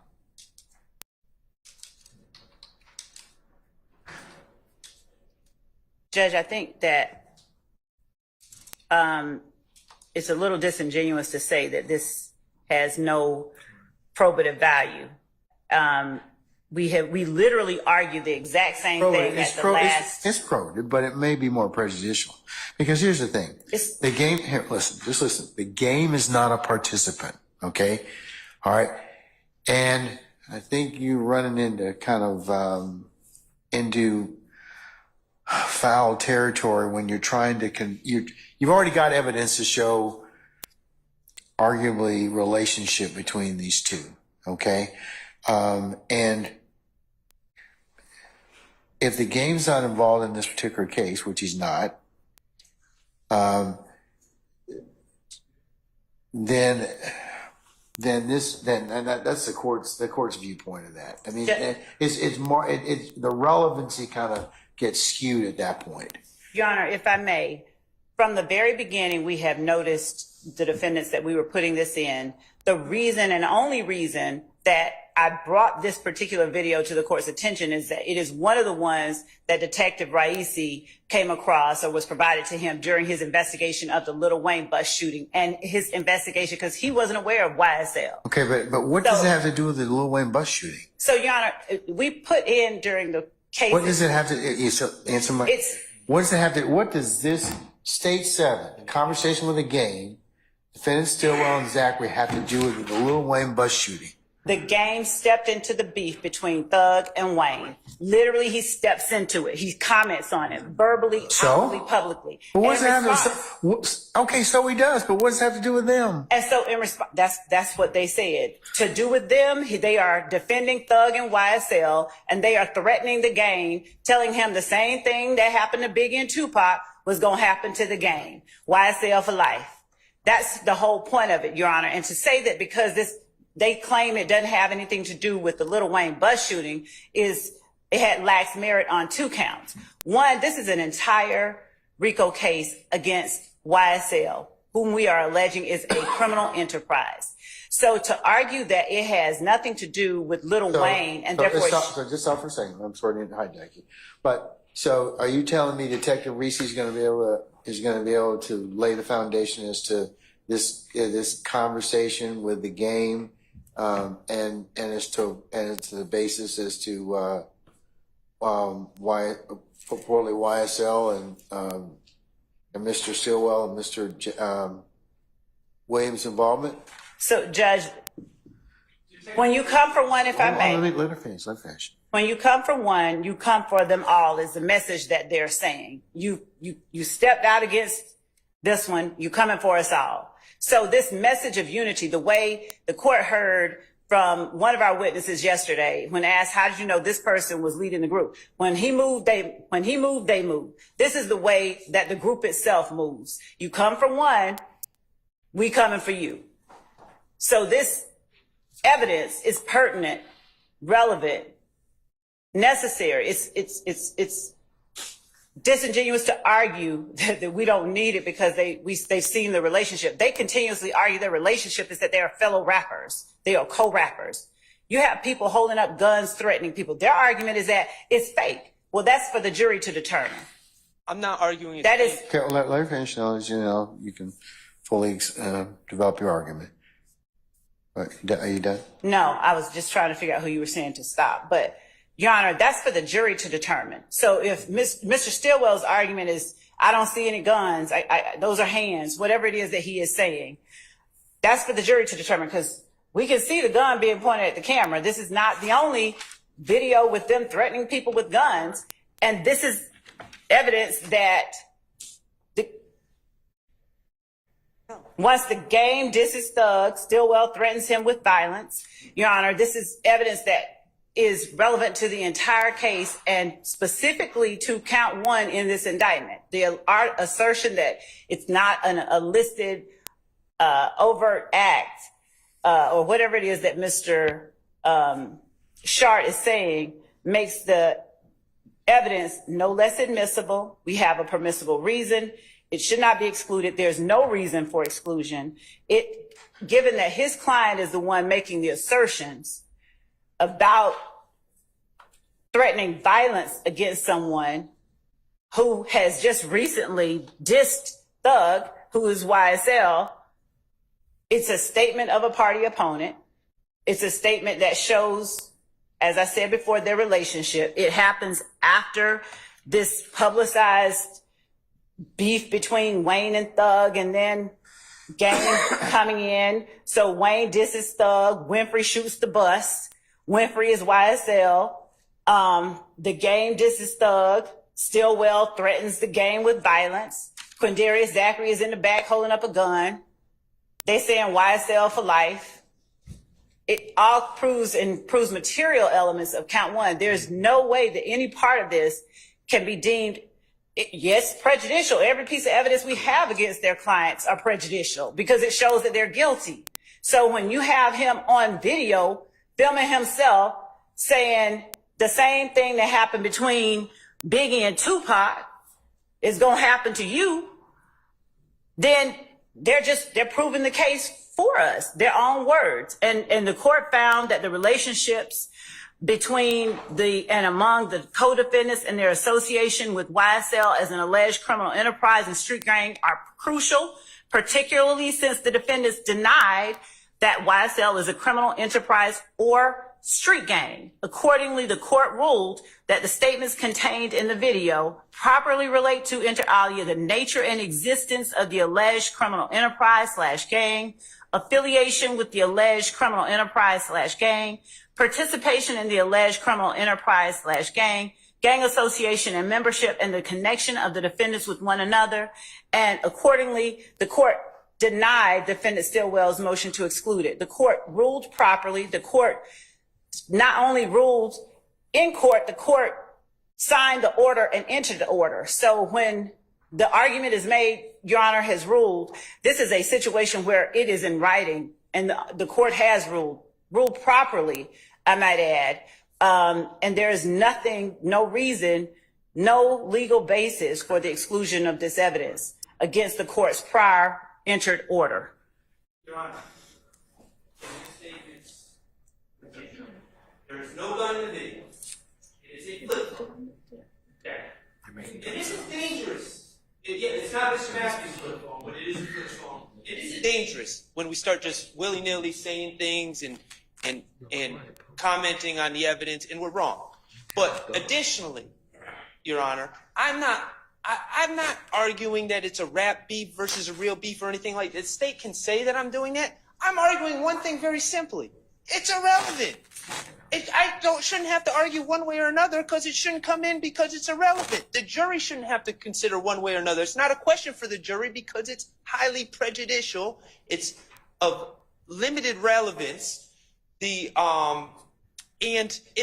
other thing is the state's now saying it's to prove the gang and all this. The state hasn't given 418 notice. They were supposed to give 418 notice 10 days before trial to use that evidence in trial. It's not charges in court act, and no notice is given. So they didn't fulfill the procedural requirements to even make that argument. But I don't, and the other thing is the state keeps claiming that the gang got involved somehow. The state has provided no evidence of that, and I will say, as an officer of the court, I read 152 approximately, I'm not sure the numbers, pages of Detective Raisi's work on this case. He never talked to the gang. The gang is never mentioned in any of those 150, however many pages that he wrote. The gang has nothing to do with Detective Raisi's investigation. Okay. Well, it's subject to foundation, so we'll see what, as I mentioned here in my order. And I'll take a look at the transcript, beforehand, which I believe Ms. Weaver has available for me. So, Well, Your Honor, I would just like to remind you, and I know that you would have liked people to do things earlier. You said flag things. So I took that to heart and flag things. We had a hearing on it. Now, perhaps, and this is unfair, this was unfair to you, Your Honor, because, again, you don't have the discovery. Perhaps, at that time, you were under the assumption that the state was going to tie this together to the Lil Wayne somehow. But they're not. They're never going to be able to. There's no relevance. So well, they're saying it's relevant now to show their relationships and for other reasons that they don't reference the necessarily the Lil Wayne. So it's just the association with Quindarius Zachary? Is that really what this is about? Again, we can go through the discovery, and that's never going to be an issue in this case. Quindarius Zachary is going to take the stand. He's going to say he's known my client for years. He's also probably going to say that my client, I don't know this for a fact, but he's probably going to identify my client potentially as a member of YSL. I don't know. But those are issues that are going to come up with Mr. Zachary, and the issue of whether they know each other, whether they're associated with each other, is never going to come up. And part of probative value. Okay, what about the issue of Big and Tupac got shot, they're dead. So what's the insinuation that, hey, you come in here and screw with us, you'll wind up dead too? Okay, that's an insinuation that was made towards the game. The game. And who has nothing to do with this case. It's all it is, Your Honor, is propensities. It would just be like if I'm charged with ag assault, and then 3 years prior, I threaten another person with a gun. That wouldn't be coming as 4B. That would be strictly propensity. And again, Your Honor, not to mention the fact that we haven't been given the procedural notice for 404B or 4ATE. So that's another problem this thing has. Well, you mentioned, I think that was mentioned already earlier. Yeah, well, so there's no way this gets in. All right. Okay.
I'm going to take a look. I'm going to defer ruling on that issue on state 7 Zulu.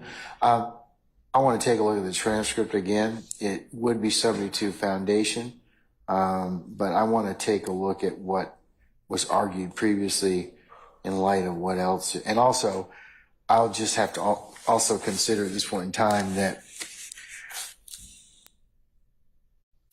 now that I understand more about the game's relationship to this particular scenario involving YSL and Mr. Carter, I need to reflect on that a little bit more. State. So. Yes, Your Honor. And not that I haven't ruled already, but it is, I mean, I can also, as you all know, change my rulings, but, for good cause. But I have some pause with kind of bootstrapping the game in there, or the relationship with the game, kind of reflecting back to Mr. Carter and what was going on with YSL. It may be more prejudicial than probative. So, Your Honor, the other thing is that it's intrinsic, number one, but number two. You all argue that all the time. Some that's not intrinsic is just not. So It's not. we may not even, so two things, 8 Zulu, Your Honor, I'll just put for the court's edification. I haven't seen 8 Zulu yet. I was about to Okay. put it up, but I was going to put up 8 Zulu and show what Mr. Shard is arguing doesn't exist. Actually, in fact, does. What I have already In terms expressed. of what? In terms of of the reason that the commentary was made, the beef between Wayne, Thug, Game stepping in, all of that. But we didn't. Okay, well, we don't have to show that. Okay, play it for me. It may further elucidate me as to a reason why, but I need to kind of consider it in terms of that. Because here's the thing you don't want it to be admissible for, Ms. Love. You don't want a reviewing court to think there's propensity. And that's my worry. So as the gatekeeper in this case, it would be like for me to tell you that it may be more prejudicial than probative. I mean, if you're wrong, you're gonna have some problems. Yeah. So that's why. And the trouble that I have is that the Game is not a party in this case. He's kind of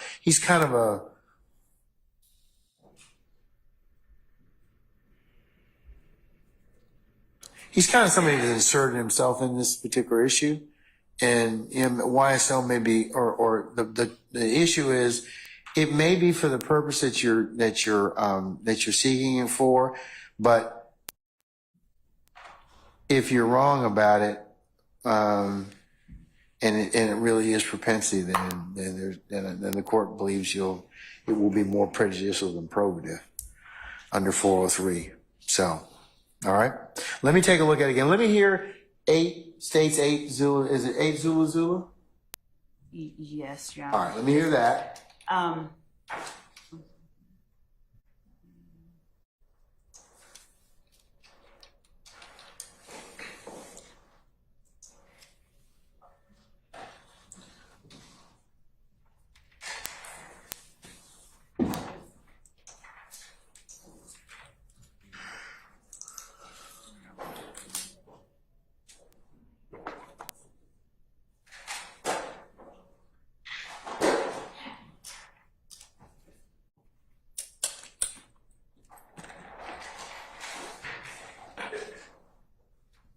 So, Your Honor, what I have are, for the court's consideration, are simply, these portions are not the Game's threats. We have served in discovery the Game's threats and then the responses, but I'm going to tender for the court's consideration 2 articles as 8 Zulu.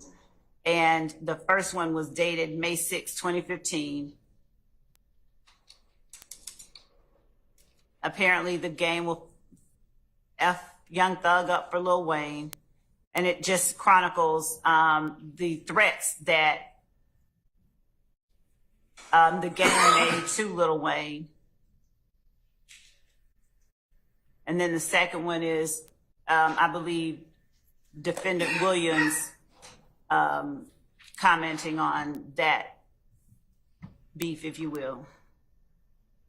Are these news articles? Are they? So yes, what we've are they done. Videos, or what are they? They were news articles, but we've shared in discovery. And because I did not anticipate putting up the Game's video for the court, I'm going back to get the videos. But the point is that the articles chronicle the information that is conveyed in the videos that we have provided in discovery of the Game and YSL and the corresponding conflict between the two. So, Your Honor, as far as propensity is concerned, when the defendant and when a co-conspirator, 2 co-conspirators are seated in a vehicle together and they are making black sounds, B-L-A-T-T, and they are making gun sounds and they are making references on behalf of YSL to a person that has recently made statements about the defendant Williams, it just. It is, but here's the thing. It's marginally relevant because he's not a party in this case. The game's not a party in this case. The game's commenting on two parties that in this case. Are you bringing the game in? Judge, we don't to testify. We don't even want the jury to know that the game commented on it. The fact that they have threatened, that they are making threats on behalf of YSL to someone who's not a party, as you said, who hasn't done anything to anybody. Lil Wayne wasn't a part. He didn't do anything to anybody. And they're shooting at Lil Wayne. They're threatening game. We have other instances of that type of the group behavior, the YSL members acting in a way that furthers their purpose. Part of what lets you know that something is criminal street gang activity is when you assert the gang itself. This is a threat being made, a threat of violence. When you don't just say, I'm doing this, or you don't just go out and do something and cover your face and don't let anybody know, then one could arguably say, oh, they did it for their own edification. Not only did Mr. Stillwell make the statements that he made, not only did they talk about YSL in the statements being made, but they publicly posted it. So it's to further the interest of the gang itself, to further the notoriety, to increase the fear of YSL, to make people know that they are not to be played with. In no small manner, I don't believe, Your Honor, with all respect to the court and the court's perspective on it, can it be considered a marginal effort on their part. They didn't just whisper it to themselves, we're the best. They're saying that, you know, we will cause harm to you. You come to us, we come to you. As a group, as a whole. Not me. It's not Jeffrey Williams threatening the gang because the gang says something bad about him. They're threatening a person who has done nothing to anybody. They're offering violence on behalf of YSL. That can't be propensity when it's the enterprise itself that they are acting on behalf of. The argument keeps shifting, the goalposts keep moving, but the bottom line is they want this in to show that Shannon Stillwell is the type of guy that threatens people. That's not true. On behalf of YSL. Yes, Not this threatens people, but I mean, but does his action purportedly further the purpose of the gang YSL? Does his statement further the notoriety? Does his statement further the fear? Are they offering violence on behalf of YSL? Of course, the jury makes that determination at the end, but the statements themselves, they're pretty damning, but they may be relevant for that purpose. And I mean, I know you're saying that the goalpost is shifting, but he doesn't say YSL. But there is no, but does he refute in the video? Hey, I'm not one of these jokers. Your Honor. I mean, exactly. That's my point. Unfortunately for or for your client is that there's a perception that he could be, adopting these particular statements because he's in it. Well, he did not stop mid-sentence. No, I realize that, but the issue is he is in the video and other people are saying things, but he is making the statements of come down here and about see what happened to Lil Wayne and Biggie. No, he did not say see what happened to Lil Wayne. No, but does he talk about Tupac and Biggie? Yeah, I just want to be clear. He didn't say Lil Wayne. Oh, no, I'm sorry. Not Lil Wayne. But he mentioned Biggie and Tupac. Yes, he did. Okay, so, I mean, the insinuation in that is both of them are dead. The insinuation is both of them are dead. See what happened to them? I mean, it's a contextual video. It's the insinuation is he's the guy that threatened. That he's the guy that, hey, he's telling the game, hey, keep talking that smack, and this is what's going to happen. I don't dispute that it's a threatening video, and that's but it's not related to Lil Wayne. It's not related. No, but it's related to unfortunately, the state is telling you all and trying to convince the jury that these are the type of statements that are made on behalf of YSL. Your client is a YSL member who's offering violence on behalf of YSL, who, for purposes of fear, their notoriety, and they did post it on a public website. So it's kind of like, so whether or not they draw those conclusions in or beliefs in is an argument is for them to decide, the jury. But it doesn't make them not relevant for purposes of showing the video to determine, it's not propensity. It is to show those particular things in particular, like, does it further the purpose of YSL the gang? Does it further the notoriety, the fear? Are they offering violence on behalf of YSL? I would submit to you as a threshold measure. Yes, that could certainly be drawn as a conclusion out of this video. Now, whether or not the jury decides to draw that conclusion is their choice. Well, so you're saying that, if I hear you correctly, that you feel it's relevant under 401, but there's still 403 balancing, and I think we can all agree, or maybe not the state, but I think we're in agreement that it is very prejudicial. Of course it is, but is it more probative? And right now, I got to make that determination. But Your Honor, and I know I've said this before, but I think it's important. From the very beginning, we filed motions, and we asked, and we also orally in court said, please identify the videos that you want to use. From way in the beginning of this trial, we were begging to be put on notice. This is the exact type of video that falls potentially under 418. we argued that last time because remember I heard that argument last time. I heard that argument last time. Okay, well, I'm just saying that that's a procedural bar to the addition, in addition to the 403 balance. And we were begging for those. But I don't think it falls under 418. Well, if it doesn't fall under 418, then that's the only. Because I don't think it was offered for that particular purpose. If it's not 418, it has to be 404. Because there are other. Well, 404 would be uncharged misconduct. It would be uncharged misconduct. I mean, essentially, they're saying this is a terrorist. No, but here's the thing: they're offering it for the purposes of, if it were, like, for example, if it's not charged in the indictment, but this is a RICO conspiracy case, so they're telling, the state's count one, they're telling you, hey, this is how purportedly YSL operates, and these are the things that YSL does, and for the purposes of this particular indictment, this is what they're alleging this particular conversation goes to. So I disagree with you about that. I think you argued that very well last time. I just don't agree with you on that particular issue. Okay? All right. Okay, I want to look at the transcript first, though. And as it relates to our earlier hearing, I want to just, satisfy myself. But I would like to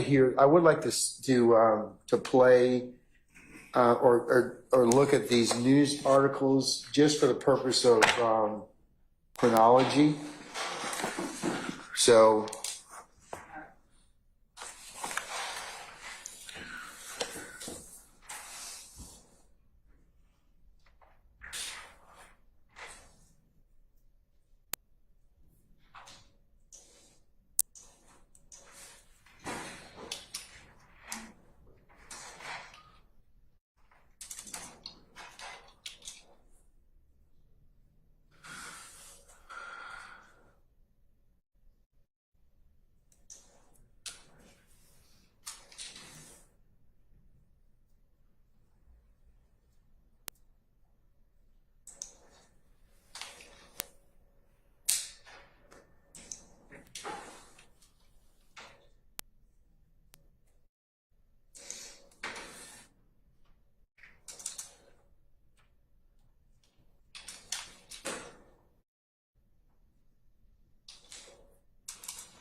on the screen, Your Honor, is the May 6th, 2015 bad article chronicling, reporting, Your Honor, I would object to the consideration of articles written by random reporters online to even be considered in any pretrial rulings. I mean, this is hearsay upon hearsay filtered through a reporter of unknown veracity on a website. And I don't think that this can even be considered for any. Well, no, I would like to look at it for the chronology, for the court. Well, I'm not. I don't think the state's trying to offer it as evidence in this case. I can consider anything on a 103. But I consider anything even hearsay on a 103 determination. Okay, so and that's what I'm using it for in terms of the background of the chronology. That's all for my own purpose. I don't know this reporter, I don't know this reporter's work, and I don't know the accuracy of anything. Okay, and I have to take that for what it's worth. So I understand what you're saying, Mr. Short. So, all right. so just so that the record is clear as to what it's saying, it's a May 6, 2015 article. It seems that Young Thug has made a new enemy, and it speaks of sparking from his Barter 6 release and threats made to Lil Wayne. The game has become the Atlanta rapper's newest adversary. During a show in New Orleans, the Compton rapper drew a very clear line in the sand, vowing to fuck Young Thug up if necessary on behalf of Weezy.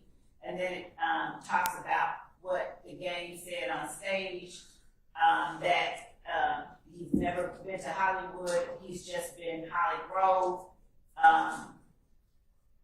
Anybody fucking with Toon got a fucking problem with me, I'll fuck Young Thug up on Pyro Man. And then after that, later after that, we have an article chronicling Young Thug issues public apology to the gang after public spat that's posted on May 8, 2015. Wednesday's beef between Young Thug and the gang has officially been put to rest. What started out as a war of words on Instagram had spectators ping-ponging between the rapper's account. The catalyst to the public argument began with Gang's comments on Thugger and Lil Wayne's spat, stating he will fuck Young Thug up. The Atlanta resider responded by calling out Gang's gang affiliation. Fast forward 48 hours later, and the Rich Gang member issued an apology to the gang on the gram. Within the Insta video, the lifestyle artist said, "See, the way the world is set up, they want all blacks to kill each other, but not. Black lives matter, so I salute Gang. I respect him. I'm sorry for making that post about him. Even though he was wrong and he was in the wrong business of taking up, or a nigga that wasn't taking up for themselves, it's all good." And that's, the court can see the rest of it. The gang later responded, or later posted his own acknowledgement of Young Thug's reconciliation. And talks about he thinks the next phase is getting him in tune with shit theory. These were both articles from Vibe, but they chronicle and they reflect information that has been shared with defendants in discovery of videos that contain information that I previously said. But this is just for that background. It does not in any way change or reduce or minimize the reasons that the state is tendering that video. You can take that down. Okay. Meaning you can take 8 Zulu down in the 2 articles. All right, I'm gonna take it. You're not trying to introduce 8 Zulu. Right. No. Okay. All right. No. So it's just for or the courts, I should say, edification in terms of the sequencing. It really doesn't help me that much, but right. I didn't want to read at all. I can tell you it doesn't really kind of do anything for me. But in terms of Yeah, I understand that there was a sequencing of this particular conversation between Mr. Williams and the game. So, Right, but okay. that has no impact on the reasons that we were offering and the reasons that we stated to the court prior in our earlier hearing or earlier today, or what we said to the court and the court has responded. Okay. All right. So I'm not going to, so in no way is 8 Zulu Zulu going to be shown in this jury. No. 7 Zulu Zulu, I'm taking under advisement. Let's go back up to 6 Zulu Zulu, Holly Grove, thug appearance. What's the relevance of that other than that thug is, Mr. Williams is going to purportedly Lil Wayne's hometown, right? So he is in fact at this point in Holly Grove. This is after the Dick's video where he's saying he's going to Holly Grove. So he's on stage in Holly Grove getting booed while Lil Wayne is making an appearance the same day Lil Wayne is in Atlanta and his bus is getting shot up. And there will be other evidence we believe that sort of ties other things together. But okay. That video is from when Jeffrey Williams is in Lil Wayne's hometown, the night that Lil Wayne's bus got shot. That's subject to foundation.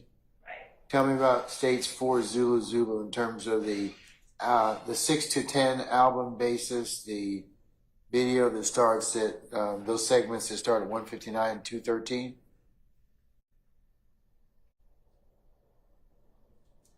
There's a 45-second video. I mean, the portion that starts and talks about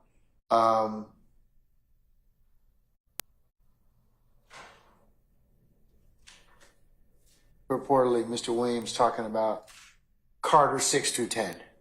Okay, so What's the basis for that?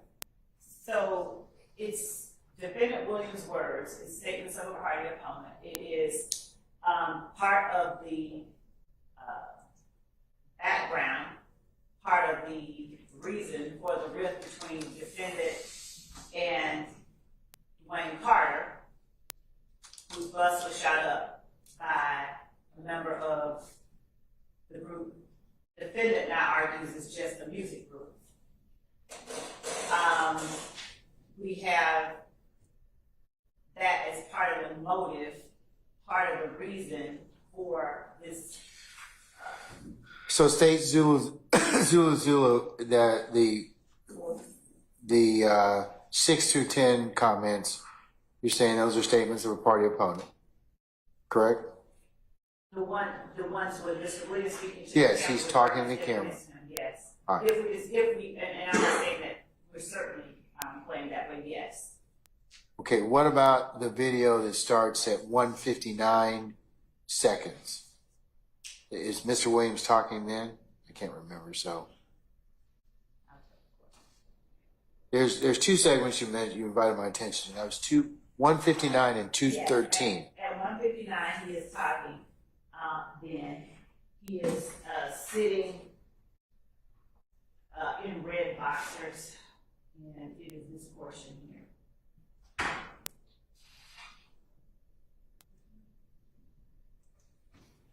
The Carter 6 is on the way. The Carter 6 is on the fucking way. And it's coming out on the 17th, my mom's birthday. 4/17.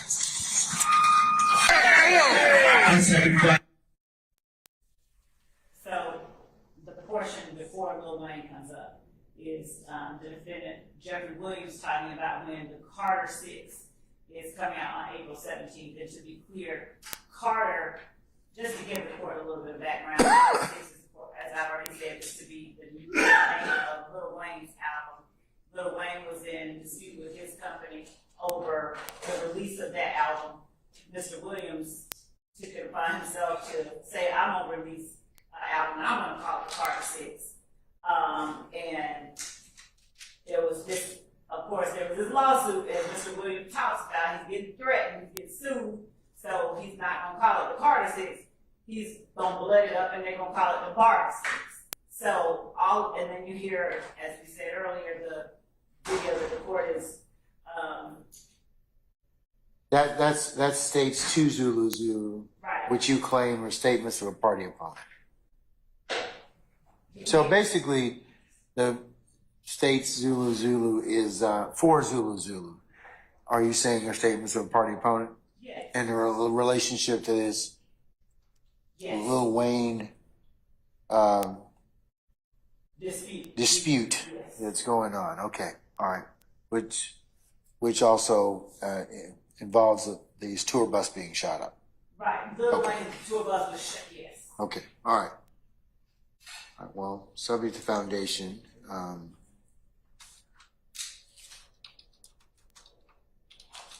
Okay, all right. What about this series of tweets from Dwayne Carter's account that states 3 Zulu Zulu? What's the basis for admission for those? Your Honor, again, that is showing these are publicly posted, statements, that express the state of the relationship between a person whose bus was shot up by a member of YSL and the purported leader of YSL. So it's just information for the jury expressing that or showing that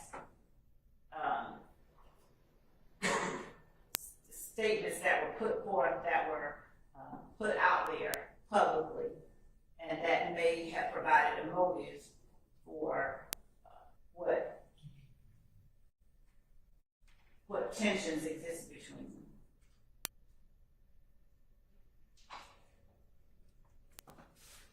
Okay, but they're from Dwayne Carter, who you say is not going to testify in this case, right? So, or at least right now. You see, state 3 Zulu Zulu are a series of tweets from Mr. Carter's Instagram account. Is that correct? That's a Twitter account. Twitter. Whose phone's ringing? Oh, it's gonna be a problem because if you got a nicer phone, you can ask Mr. Weinstein what happened to his yesterday. Is it a nice phone? Come on, somebody. Huh? Oh, it's a tablet. It's even better. Huh? Sergeant Ingram? Sergeant Ingram, you need to turn it over, Mr. Harvey. You'll get it back when it's over. Keep talking. Can one of you please that device up until we finish today, please?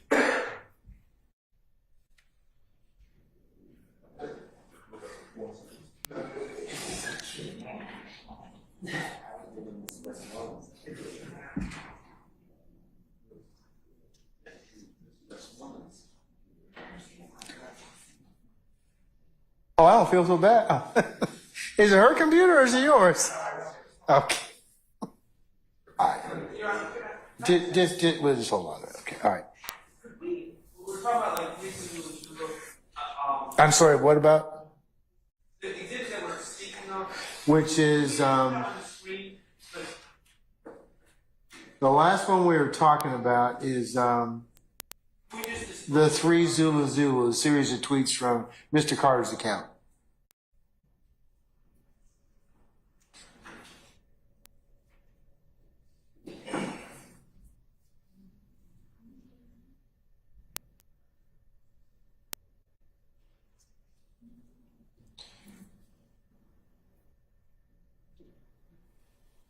Yes, put it up. Yes, ma'am, put it up.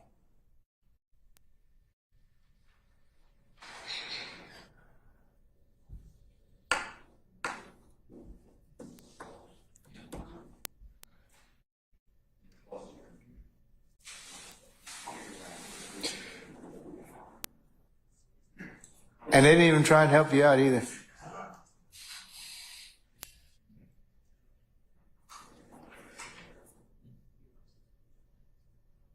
So I have it up on the screen. All right, okay.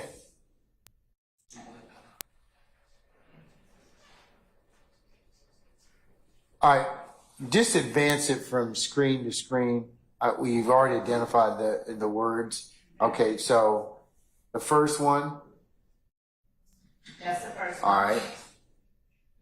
With the date. The second one. That's the second one. Okay.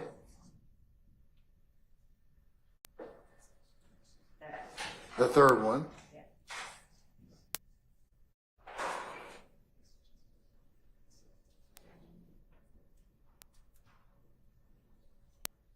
So that's second. That's And that's it. Those are the 3 tweets, correct? yes. All right. So how are you going to get them? What's the introduction of those tweets? When are you going to get them through? So, Your Honor, I think that would, if the court will permit me, I think that we could present that along with the other. How about states 1 Zulu Zulu? Yes. Yeah. I'll defer ruling on those tweets as of yet on states 3 Zulu Zulu.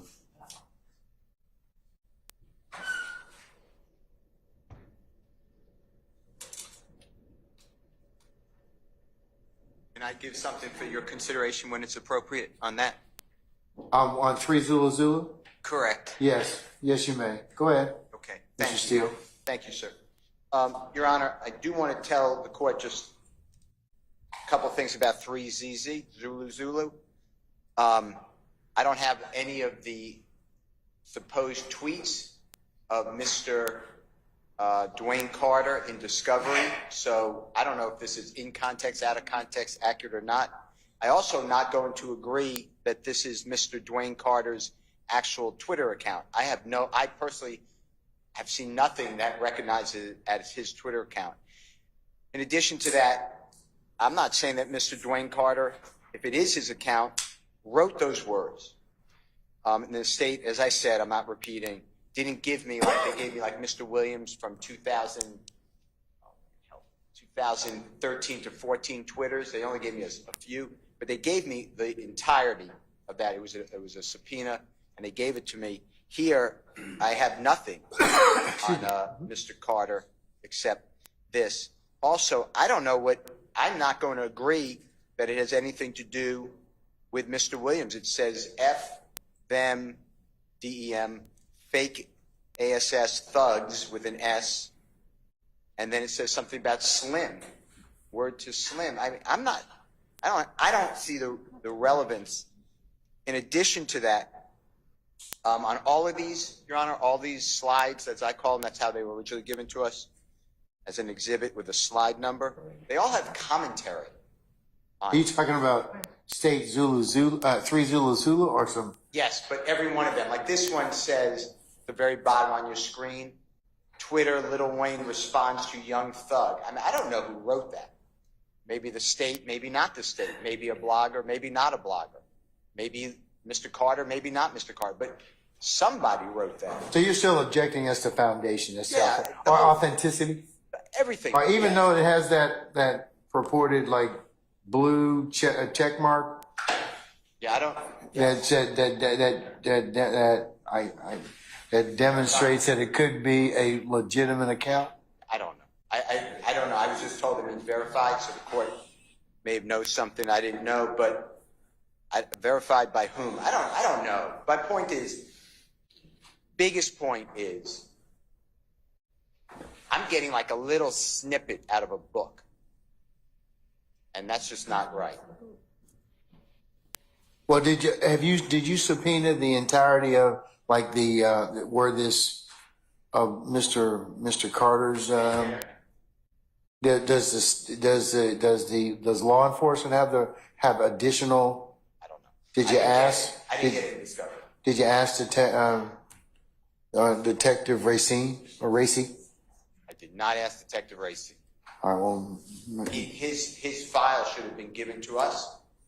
I did do True. a Open Record Act request for the file for Cobb County. They won't give it to me.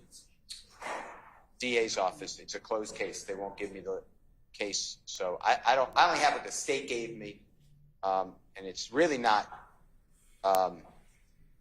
fair to me. You know, just like just like you allowed with Mr. Williams' tweets, the state put in little things. I told the court, I argued out of context. The state said no, it's self-serving. I showed the court rule of completeness. The court agreed, and then you went through and said, well, let's see how to put it in context. I can't do that. And by the way, just a summary of it all, if he's not really going to testify, and I have information that the state never even spoke with him, never even attempted to speak with him, that could be wrong, but that's my information. And assuming that Mr. does not testify, then of course the bottom line is, as I said earlier, it would be a violation of 24-8-801. It's hearsay. Yeah. All right, I need to consider that a little bit more. So state says they'll get back to me about that. So we'll see. Okay? Yes. But I'll take it under advisement. All right. Okay, so states 1, Zulu, the Lil Wayne discussion of a Birdman and Young Thug. I'm going to defer until I see some more on that. Yes, Your Honor. States 2, Zulu, would be admissions of a party opponent, assuming foundation.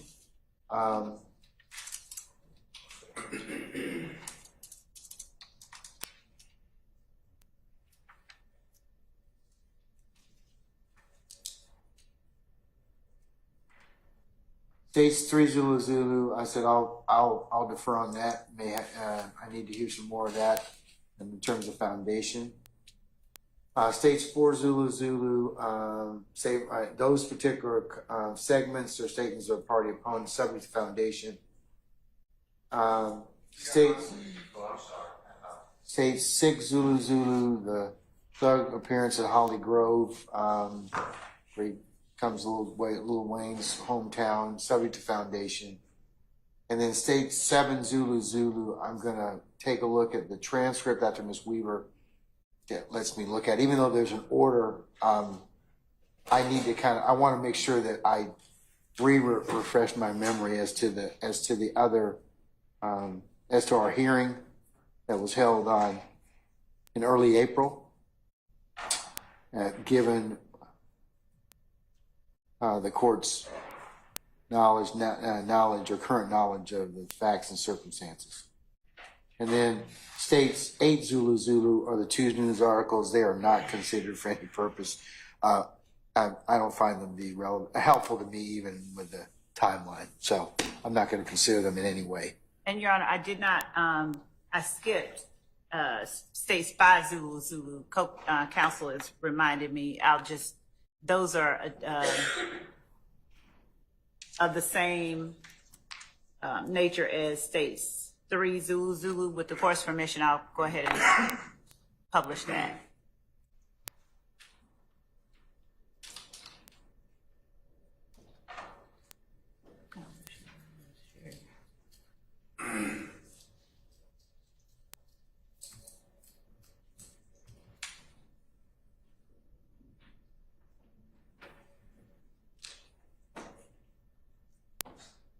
I don't want to have sound. Okay. So Does it have music with it or what? We wouldn't be playing it. We could. Okay. All right. With music. I see the first slide says Young TH ellipsis marks who, and then what's the second one?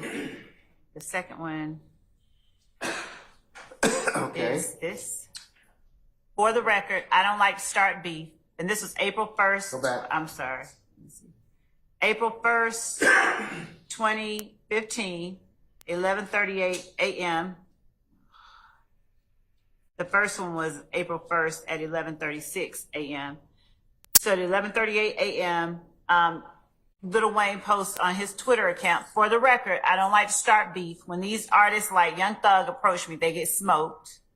And then it goes back to Young TH ... who. And then a repeat of those two. It's just 2 tweets. Same foundational issues. Oh, okay. Same foundational issues. I'll put that in the same category. Yes, Your Honor. What? Yes, and it was, as council's reminding me to remind the court, it was the same month as the bus shooting.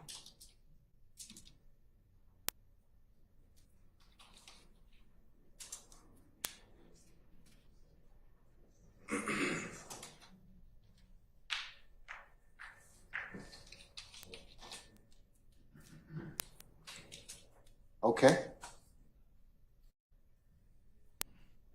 And we had two jail calls that we were going to play for Mr. Winfrey after he was incarcerated. I think they're about, one is 30 minutes long. How long is it? 24 minutes. Go ahead, Shay.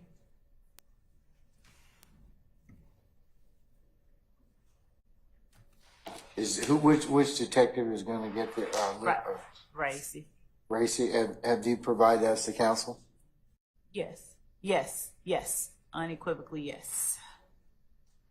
All right. Just send them to me in an audio file. Okay. So I can listen to them. Okay. All right, Mr. Steele, were you going to tell me something else or whatever? Do you mind if I just talk about 4 ZZ Zulu for a second?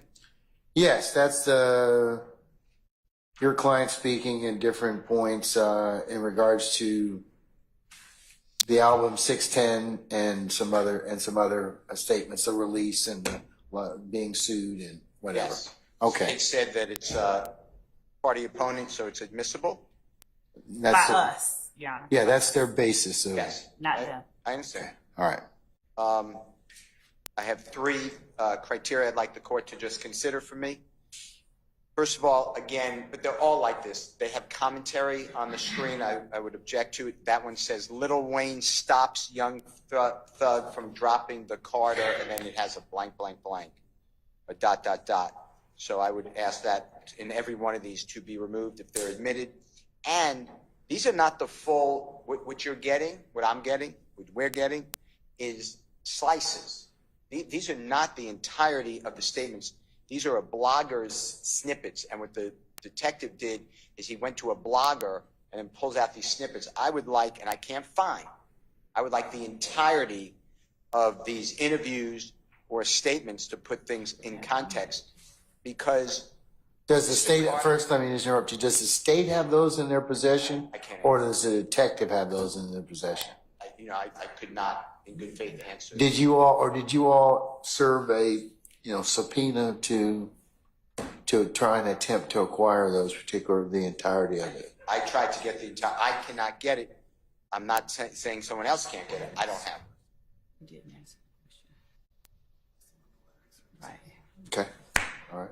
In addition to that, Mr. Carter, the truth is going to come out. Mr. Carter, Mr. Williams, they're friendly. They're friends. They collaborate on music. They're both, as you've heard, Mr. Williams loves Mr. Carter. He's his idol. He was his beacon as a musician and still is.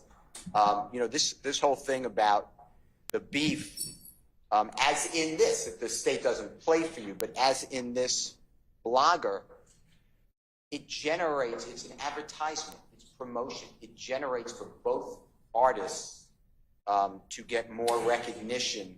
And Mr. Carter, in this sense, is helping Mr. Williams because Mr. Carter's more popularity than Mr. Williams at that time.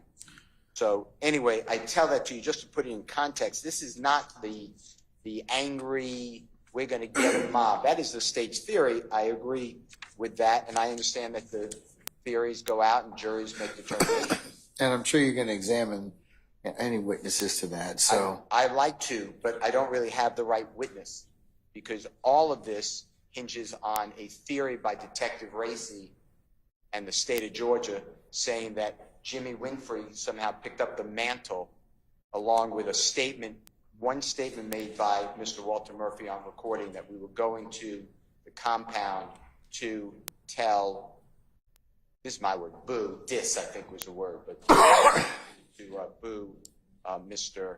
Carter because Jeffrey Williams and Mr. Carter were enemies. Mr. Williams was not an enemy, but I understand that's what was said. It was played in evidence. I understand that they can argue that. But my point to the court is it's coming in without the real full statements. Then if you notice, the state said, and they're going to object to me under, I'm going to argue, it's admissible under the rule of completeness. Mr. Williams make a statement, I love, right at this time, I love Mr. Carter. That is my idol. He's the greatest. But the state has already told you we're not going to play that, even though they have it, and we're going to object if Mr. Steele or Mr. Adams decides to play it. So I just want to tell you that in context, it's not the way it's being presented. I understand those are arguments. Finally, if the court can order, if you don't mind ordering or considering to order, can the state give us now a new exhibit list and what they intend to play so that we are, on Monday morning, we are primed and all here at 8:45 to argue or can email each other over this 4 days that the court has taken off for the juror and other reasons. Can we have their exhibits and their attachments so when we get in front of the court and the jury, I'm not finding myself saying, Your Honor, you excluded 3ZZ and why are we now doing it? And you said, yeah, I did, but I didn't make a final ruling. All of a sudden it's in evidence. So I would ask that it gets refreshed, any of the upcoming exhibits. That's it. Thank you. All right, thank you, sir. In regards to what you are going to play, are these the sum and substance of the audio that you are going to play over the next, through Detective Racine? For next week, yes, with respect to social media, and of course we have the jail calls that we were talking about. There will be other evidence. The two 30-minute jail calls? Yes. Are they both 30 minutes? Are they 15 minutes, 10 minutes? What One is are? 30 minutes, and the other one is within the other one's maybe 25 minutes, but I'll confirm. Okay, and just, I'm going to listen to them.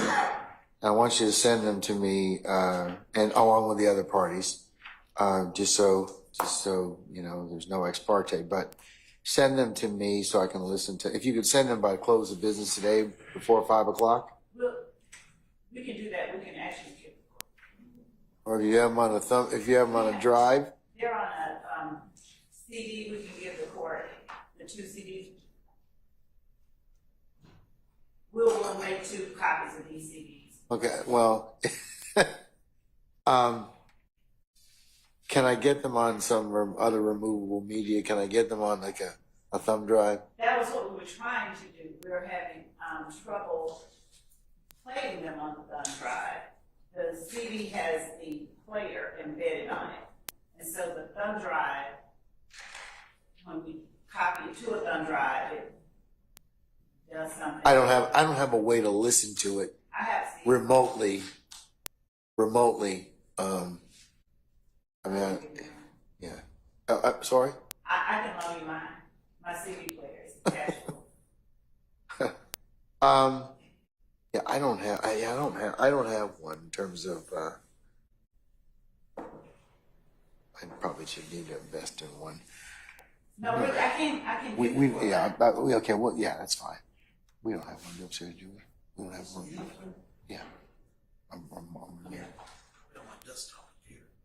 Yeah, that's the only way that's the only way I can play it. Yeah.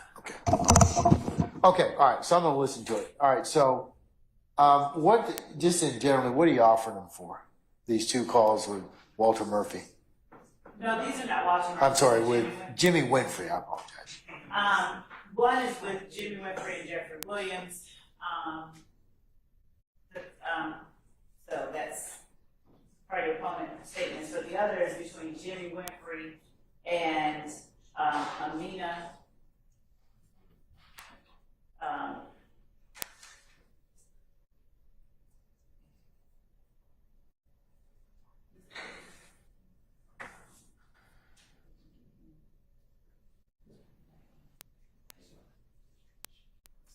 So Jimmy Winfrey is asking his girl to call his party to reach out to Amina. Lieutenant Williams to have him listed on the payroll so they don't think this is some street shit. That's following the shooting of Dwayne Carter's bus.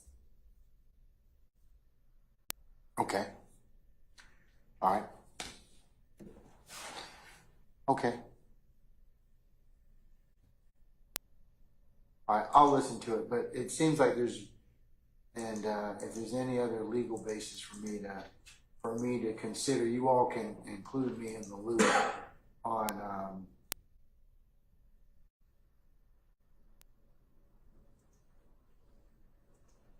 as I mentioned, the ones that I have not deemed, or in this way it states 1 Zulu, And 3 Zulu, Right. and 5 Zulu. Yes. Okay? All right. And Your Honor, I know that we are down from court. Will Monday at 8:30 be the first opportunity that the court would like for us to present additional any commentary, or will we? Yes, yes, that'll be the, yeah, I don't want to go backwards. I'd like you just to be able to tell me succinctly, and if you have some case law this weekend, I can certainly take a look at it tomorrow, Friday over the weekend, because then I can read it and I can kind of say, okay, I've had a chance to take a look at it. Here's my thoughts. I don't need any argument because I really want to kind of get our jury started. I want to be able to rule and then, get our jury started, as expeditiously as possible. All right.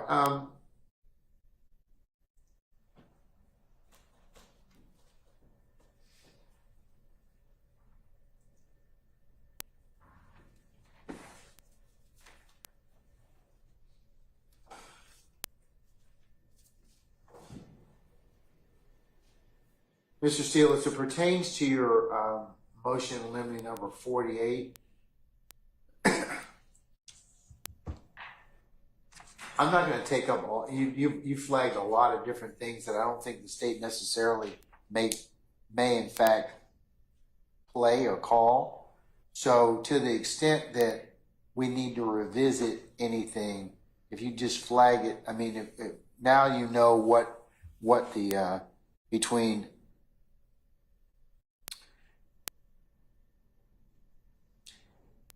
these next 3 witnesses or possibly 4 witnesses when Detective Dennis testifies. So to that extent, just remind me again so I can go ahead and if I need to rule specifically on some things that are listed in Williams 48, I will, okay? Yes, sir. All right. Okay, folks, anything else before we recess for today? Like I said, I'll keep you all posted as to our juror as well. She seems to be recovering, and we have some documentation that would indicate that she will be good as of tomorrow. So, but I suspect we'll just check on her over the weekend as well. All right. Okay. Anything else I need to cover with y'all for the time being before I release you and recess and see you all on Monday? No, sir. Okay. All right. Matt, sir, can you give Miss Westmoreland back her device or the device that rang? Okay. All right. We're in recess. Thank you.